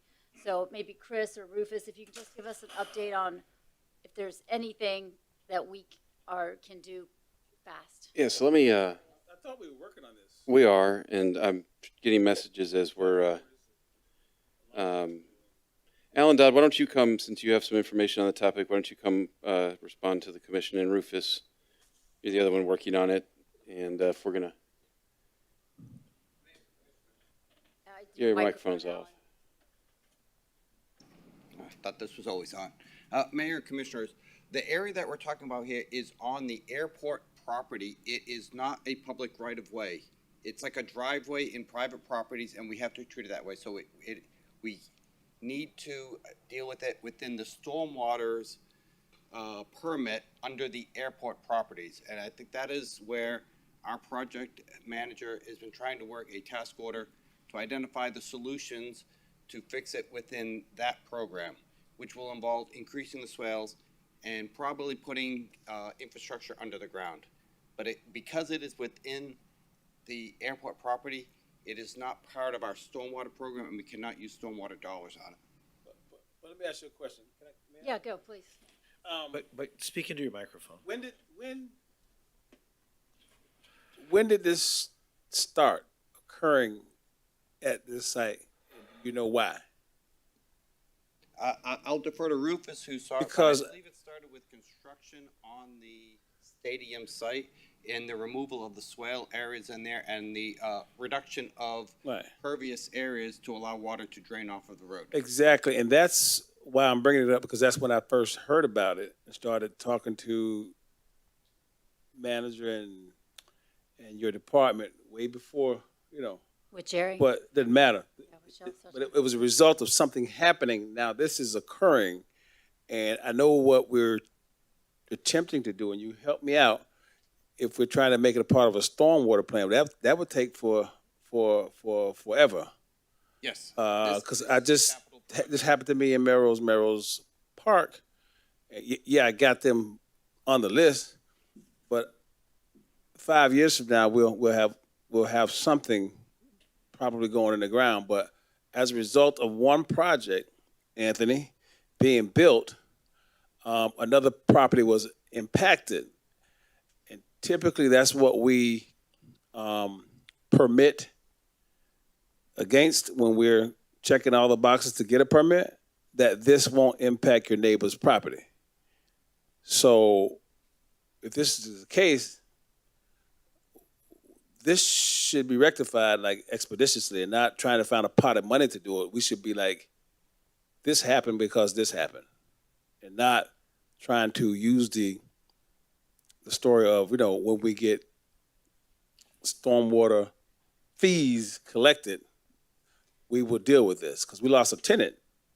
I'm sure we've lost more than one. That was just one person that contacted me last summer. I just But- wanted you all to see it, to see how serious it was, and that the FXE is so important to our economy. Like, we need to just start digging in this. But you know what? I think it's more than FXC being important to our economy. I think our current building process is in place to prevent these type of things from happening. So, again, how did we get here, and do we have to wait this long to deal with this issue? Well, I think that's the important question. How quickly can we fix this? Yeah. And Rufus, if you have any suggestions, I know we've done studies for like a year now, but we really just need to fix it. And we can't get on a 5-year, CIP Study it? list. Well, we did. We had two studies. Did it. Well, let's see what Rufus has to say. Had two studies. Good afternoon, Mayor, Vice Mayor, Commissioners. Rufus James, Airport Director at Executive Airport. I know for certain that Shelter is doing what they can on their end to alleviate any type of issues from happening like this again. But ultimately, there is work that needs to be done on this. I wouldn't call it a swale, but it's more like an embankment that comes off of the stadium property onto the roadway system. So although water will roll off from the crown center of the road into that embankment, eventually when it can't contain it anymore, it goes the other way. And that other way is onto airport property. We have taken steps with all of our developments, the Customs Building, for example. When that was developed, it was a swale to China, it looked like, but it does the work of maintaining everything that comes off of that site, containing it in the swales that were developed during the construction of the Customs Building. And so ultimately, yeah, the improvements that were made on the east side of the airport is impacting, or it's creating a situation that's causing the flooding on the airport side. Can we just fix what was done on the east side and just dig the swale? That would be a start, yes. That's the quickest. Yeah, that is So can immediate. we do that quickly? Because it is our property, right? Yes? All of it's our property. Everybody always tells me we own this property until there's a both- problem. Both of them. But both of them are. city property. Okay, so are we able to, would it disrupt I don't want to disrupt any operations on the east side of the road, but would it be disruptive? Can we Well- just go in and get the swale back? Well, that- the east side disrupted the west side, so we got to fix this. The quickest way, and to me, the quickest way is to go fix what started this, because Rufus just explained to us that when we did the customs building, we created this large area that we call the swell, the retention area. It looks like a swimming pool that has not been cemented or marsited.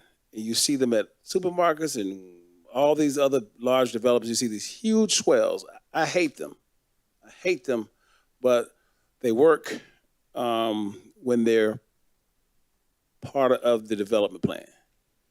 Here, it's clearly missing, and now it's impacting the neighboring property. So, short answer, you think, Alan, we can start digging? From what I have seen so far, a swale will help. I do not know if it will solve the problem. We may need to put pipes in the ground, which would be a capital investment. And that will require further analysis to design it and then come up with a probable cost. So I think the question is if a swale would help. We'd do a swale anyway, even if we ultimately decide the pipes are going to go in, correct? Correct. Yeah, so it wouldn't be work for naught if we started with a swale while a design was on a co-path.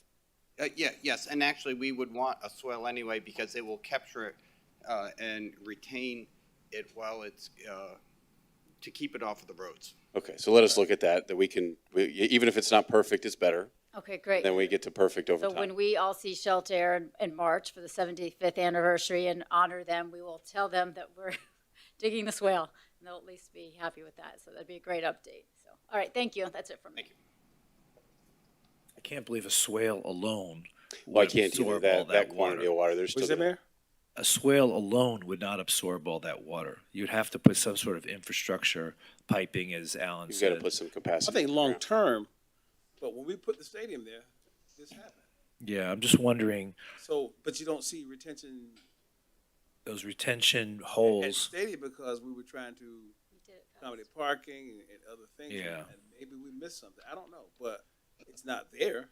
This Right. happens to our neighbors in neighborhoods.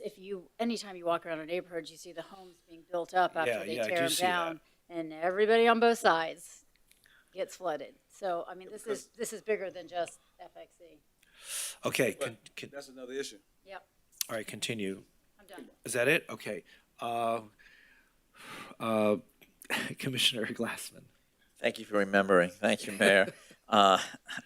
Really quickly, several solid waste working group meetings. Progress is really being made, and I'm really happy with how that's going. Victoria Park Civic Association attended the meeting.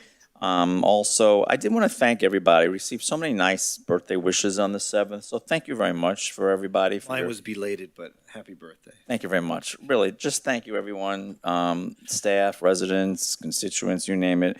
Everyone was very kind, so thank you for those wishes. I also wanted to thank the folks up at the Schmidt Boca Raton History Museum for a really beautiful tour of a $3 million project that they did on their original City Hall, which is their museum now. Joined a few old friends up there and really enjoyed that day and the work that they had actually done there on the history of that city. Excellent, excellent. We had our District 2 Neighborhood President's Roundtable meeting this past Thursday. Again, tremendous input. And I wanted to thank staff for attending that as well and helping us. Neighborhood Support Night 2022, so much fun, excellent job by all the departments. It's always great to see everybody gather, and it's always just a really nice spirit that night. Also thanking staff in Lake Ridge for the Walk and Talk workshop this past Saturday, and also had the pleasure this past Saturday of joining Commissioner McKenzie at Coyo Taco grand opening right off of Las Olas Boulevard. Coming up, I will I guess I'll be attending the Fort Lauderdale Chamber of Commerce luncheon. I guess that's tomorrow. Is that tomorrow? Yes. Also, again, Thrive Progresso groundbreaking is Thursday. Also on Thursday, I have a very interesting meeting set up with the folks. For those of you that don't remember, the historic West Side School in Sailboat Bend for a long time was the home of the Broward County Historical Commission. There have been some legal disputes over the years, but right now Art Space, which developed the Artist Live Workspaces right next to that building, has taken over the historic West Side Grade School in Sailboat Bend. I think that's good news. I'll be meeting with them on Thursday to discuss their plans for that long vacant building. So I'm really looking forward to that. I'll be addressing the Greater Fort Lauderdale Chamber of Commerce Beach Council on Friday. Saturday night, we have the Human Rights Campaign South Florida dinner at the Marriott Harbor Beach. Also on Tuesday coming up, South Middle River Civic Association. Wednesday, Middle River Terrace Neighborhood Association. Thursday, I'll be attending the Seacoast Bank ribbon cutting ceremony. Also that night is the Central Beach Alliance membership meeting, and Idlewild will have their annual meeting that night as well. Only one comment, Chris. Are we making progress? Something that I brought up a few times about an EMS advisory board. I still get asked about that at my District 2 pre-agenda meeting. Yeah, so I talked to Bill Brown about it. I forwarded him to Chief Kerr. I understand, and she can nod if they've had a discussion. They have, and I wanted it to start there, just so there was some cohesiveness on the front end. So hopefully we'll have a recommendation coming forward shortly. Okay, that's great. I think that'll be really a wonderful advisory board to have. That's it from me, Mayor. Thank you. Okay, Commissioner Sorensen. Thanks, Mayor. Just one topic I want to talk about. We had basically an 18-day boil water notice downtown. I don't know if you all were kind of aware of this, but we were aware of it. We're aware of it. Okay, good. I don't know if you all were tracking. Yep, a lot of articles. It's just not acceptable. It's just not. That's not how we work as a city. And so it was, all hands on deck. Alan, Dodd doing a great job, and Chris and Tarlisha and the whole team to fix this. And so I just want to go through some quick lessons learned and opportunities. Well, really, Ben, there's something more holistic about this. With all the buildings being built there and all the restaurants opened up, and now we've got Related Group is about to build 2 more buildings. What are we doing about the overall infrastructure for that area? Did we overlooked it, or is it on schedule? I mean, to Commissioner's point, I mean, it's more than just a fix-it job. There's something more systemic that needs to be addressed here. So this is an area in our city that's historically been difficult to get back in service after it's had a break, or we've gotten a failing bacteria test, because it's at a part of our system where the closed-endedness of it occurs. Right. And so if we had a loop system and we had originally built the loop system and water was always flushing through it, that's one thing, but this is about the hardest part in the city to get back functioning. We don't think that there was anything that is development related that can be a direct cause to the break that occurred 18 days ago. But is this closed system sustainable, considering the amount of new construction that's about to impact the area? Is that infrastructure going to be able to sustain the amount of use? I don't know that I can necessarily predict the future. It should. We've always had this conversation of what it would take to loop the system now, because water pipes go out each of the finger aisles and they stop. They don't go out and come back to Las Olas Boulevard. This is an area where we were at 450 East Las Olas, where we get towards the end of pipes. Anytime you get to the end of pipes, it's more difficult, more of a challenge, because that water's traveled a further distance, and things happen to it as it travels. So I think if we wanted to talk about the looping of a system, we could look to Alan's team, and we'd probably engage a good engineering firm to look at what that looks like. Presumably, it could be done. Can it be connected? We've got to loop it. I mean, it's just, we've got to make this a connected? loop system. Yes, we can. I mean, it's absolutely. Yeah, with the right level of planning, we could build connections in that would cause it to not be a dead end system. And so when it's dead end, then Mayor, I know you know this, but I just want to, it's just more difficult. Once bacteria or contaminant gets in the system due to a break, it's much more difficult to get it out. And that's where we have to look at taking serious steps, either trying to flush for 18 days or trying to have a chloride injection, which means turning off the water to everyone affected. And those were the decisions, Chris and I were kind of navigating through. And that's an extreme measure. That's extreme. So we wanted to not get there if we didn't have to, and thankfully we didn't have to. Right. But it was just massive, massive problem. I mean, for folks who are living downtown, not being able to drink water, just elderly. I mean, I'm sure you got the emails too. So I think, Mayor, I'd really like us to look at, and this affects more than just my district. I mean, it's all of this kind of, Chris described it. I mean, it's all of the aisles. It's significant parts of downtown. Those are the areas we've historically had some issues with getting back in service. There are certain areas definitely an obsolete design. Yeah, it's usually just a couple of days of flushing and we're back in business. Right. So I mean, Chris, I'd really like to look at if we could engage an engineering firm or look at this possibility. We'll look and see if we have any continuing contracts that we could issue a task order to that could do that kind of a high-level analysis for us, just because I don't know the order of magnitude. I can tell you I learned long ago that anything's possible. It just takes money. But I don't know on even what magnitude this would be. So we probably should learn that. Okay. So that's the big, I think, systemic piece, Mayor. And then, kind of drilling down a little bit more, I think there's left a lot to be desired around communication from the city outward to residents. So Alert, FTL, I think just had some issues. People said they were signed up, weren't getting things. So I know Chris is working on that. I got an email from a resident at the Water Garden just absolutely praising our staff up and down for the communication, for the heroic efforts trying to remedy the situation.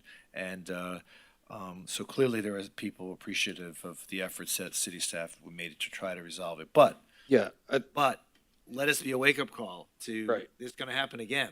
So it's an aging infrastructure. We need to change the dynamic of that area and any other area that's like that. So yeah, and I mean, so what I started doing was we started having Zoom calls every day, and Chris had the city staff on board with me. We had Dr. Roach, who's the medical director, our medical director. So he was on. Residents were seriously concerned about was there E. coli? What's the health implications of this? If they didn't get notified, many of them did not feel they got notified in advance. So there's just a lot of work. Thank you for doing that. Be done. It was just a tremendous amount of inconvenience for people that live there. And, I know this commission appreciates the effort you did to try to keep people informed. And thank you for doing that. No, you're welcome. It was a team effort. And then we were delivering water, which was great. And then, I mean, just one of the challenges I feel like just when I'm in a situation like this is obviously I can't talk to my fellow commissioners. I can't talk to the people say, why aren't you on those Zoom calls? I say, I can't be on the Zoom call. And I explain that to residents, but I would like, for example, on those Zoom calls, I would love, Mayor, if at whatever point, for example, if you wanted to, again, completely up to you, you don't need to, but if you wanted to be on the Zoom calls, I would just love to be able to communicate and say, hey, Mayor, if you want to be on these Zoom calls, love for you to jump in for 5 minutes and just say, all right, we're on it, we're working. And I just don't know how to do that. So do I ask Chris to invite you? You tell me, or Chris or I Alan? think that would be I don't know. That makes a lot of sense. Whether in any district, it Right. would make a lot of sense because the Sunshine Law does make it awkward, and people do. They are suspect as to why people aren't there. Can't you just notice the meeting? Well, if they're daily, kind of things, it's kind of tough, and noticing a meeting, you have to have so many days in advance. You don't really know if you're going to need that meeting. So anyway, we can work that out. God forbid it has to happen, but should it happen again? It would have to be facilitated because I'd have to coordinate how you fell off before the mayor got on and then vice versa. The good news in this case is that even if the mayor wasn't there, I was keeping him up to speed as to what was happening. I know, So. and I was telling people that, but it's still, I mean, just again, Mayor, it's up to you, but I think it'd be a good reassuring presence, not to just know that, the city commissioner is doing his thing, but the mayor is just, checking in and so forth. So anyway, so in the future, I'll go with Chris Dessett. Yeah, go ahead, Commissioner. I'm just curious, and no knock, and I think Commissioner Glassman's very good at this. We do it for one, we do it for all. I was having breakfast the other morning on Las Olas, and I saw city trucks, like 4 of them, just loaded with water.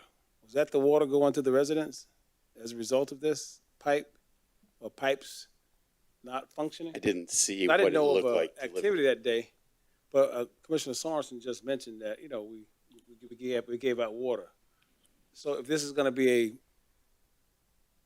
process of when water pipes broke, because I think there were pipes broken all over the city in the last week or so. I got a couple of notifications that there was some pipe breaks in my area, but If it becomes prolonged to where we're at a couple weeks, we've done it. But if it's just been a normal planned maintenance that required a shutdown and a boil water notice that came back online 2 days later, or even a non-planned break that got repaired that rectified itself, no. But if once we got to the 14-day, 15-day, Okay. we were in a position where, and whether this was, I don't really care what district it would be in. I felt as though the city needed to I don't either, but make a let me just say gesture. this. When we speak up here, especially this commission, everything is so district-oriented that you never hear city. You know, there was a water break in our city, and we want to take care of our residents. You know, it's not District 3, District 2, but that's how we speak, and we have people in our city listening. And I'm just saying, if we're going to do it, we do it all over our city. When it's a date certain or more than so many days, we put into protocol, this happens. So a commissioner don't have to go out and direct staff to do something different, you know, without a consensus. You know? So No, that was my decision. I know, but I just saw the trucks. I'm like, where are we taking this much water? And today I got my answer. And we can't talk about things, so I get that part of it. But it was essential. It was important. I just want to make sure that, you know, we can do this anytime. Oh, I agree. I'll advocate There's a for it system down. across the city. Absolutely. And they really appreciated the water. I'm sure they did. I mean, I would have too. However, Yeah, I just absolutely. didn't know Yeah. that this had happened Yep. as a commissioner. I know. It's because we can't I talk. saw all these trucks just going past Right. with all this water. Right. Yep. The other piece, and you know, see what you all think, but in terms of communication, when we have this, to me, this was an emergency, but so when we have an emergency like this, who speaks for the city? When the media calls, who talks to them? And what I was finding is basically the media was calling me, and you know, I was being the spokesperson. Now I can say I'm not going to call the media back or whatever, but I feel like, I don't know, I feel like part of the communication should be, you know, there should be a city spokesman who's even more up to speed on everything that's going on than I am, and is the point of contact for the media. And I'm happy to talk to the media as well, but I just wonder about that. Do we have I don't know. Well, by charter, the mayor is supposed to be the spokesman. Okay. If I feel that the questions are very technical, I always include a member of the staff, usually Chris, and we speak together on the issue. So if the media is calling you, I mean, I guess the recommendation would be to just defer them to me, and I'll be, you know, happy to talk to them. I did not get one call from any media outlet, so I did not talk to anybody. That's interesting, because the media told me they were calling you and not getting an answer. I So- never, ever got a Media call. lied? Okay. Never, It's been ever. my experience that they would call the district commissioner and mayor. Yep. I think for a Yeah. lot of things that happen. So interesting. when I read about things, it seems. And then yeah. I mean, are you okay with that, Mayor? If we both give Yeah, him? but here's the Okay, deal. Or we can. I think we've all been called when it's something going on, especially if it's in your district. Right. Yeah. I just think we just stay on message. Mm-hmm. That, you know, if it's a water break, we're working on it. If the citizens need access, call this number, yada, yada, yada. But if it's a message where we are in this emergent, dire need, it needs to be formulated by staff and communicated by the mayor, that's when we can direct it. Because if you sit there and you can't, they're saying they're not getting him, I don't believe that to be true. Yeah. You can make that blanket statement. Yeah, the thing is, normally, I mean, with the new strategic communications department, as we've ramped up in that, really that's where questions should be referred to. Well, that's what I think, but they were saying they're calling them up. They're doing. They wanted you. They're not getting answers. Wanted you to fumble the ball, but if it's blanket statements we make, we're fine. Or this should be directed to whomever. Well, have Chris call him back. I know Chris always calls them back. I'm just saying, but otherwise they're looking for you to make a comment, especially now. Sure. Again. Well, just to let you know, during this moment, is regarding the water break, I did not get one call. Yeah, it's interesting. So it's like the opposite of what I was told. Okay, so the idea being district commissioner talk, also encourage them to talk to the mayor, and then strategic communications, Chris, that's like a distant third, or what's, I don't understand. I'm looking to you all for I don't for think what it's a your formula. opinion is. Is it a formula, Mayor?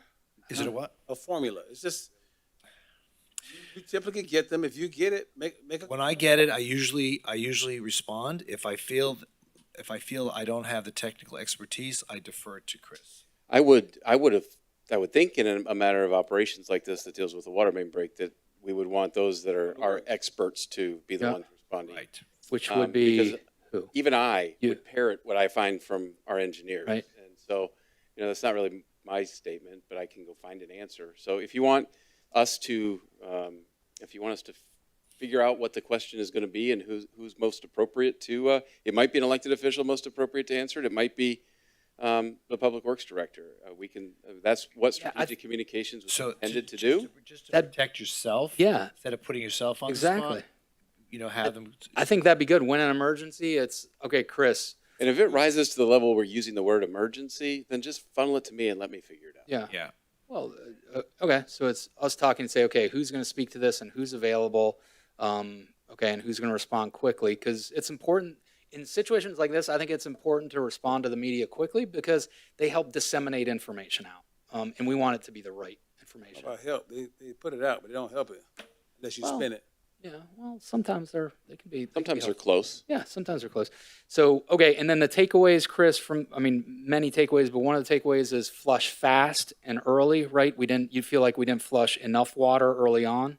That's one of the lessons learned is, so we can open up hydrants, and so now I'm going to parrot our engineers, so this is dangerous. But we open up our hydrants, and we are capable of flowing out of our hydrants way more water than our storm systems can handle. And we could literally flood a part of the city. We can flow so much water. Right. So we try to flow water that's enough to accomplish the goal, but not so much as to impact passage on roadways, flooding of yards. In this area, the time that we've had this break, and one of the time that we've had a break in the aisles since I've been here, the only way we got it to right itself was to flush so much water through it that it was actually impactful. Right. That we actually had difficulty with cars getting through on roads, that we had water encroaching up against houses in the Las Olas Isle. So we try not to get there right off the bat because, people are like, why are you flooding the road and why are you maybe flooding my house? But I think what we learned in these two in a row, is that to get it to right itself, we had to do that much water. Right. So I think we just have to be bold the next time it happens and start with that much water and see if we get a different outcome. Okay, all right, great. Thanks, Mayor. That's all I have. Thank you. Okay. All right. I have some things to talk about, but I'll reserve them for later tonight because I know we need to take our break. So why don't we conclude today's conference meeting, and we'll resume around 6:10. Thank you. 6:10.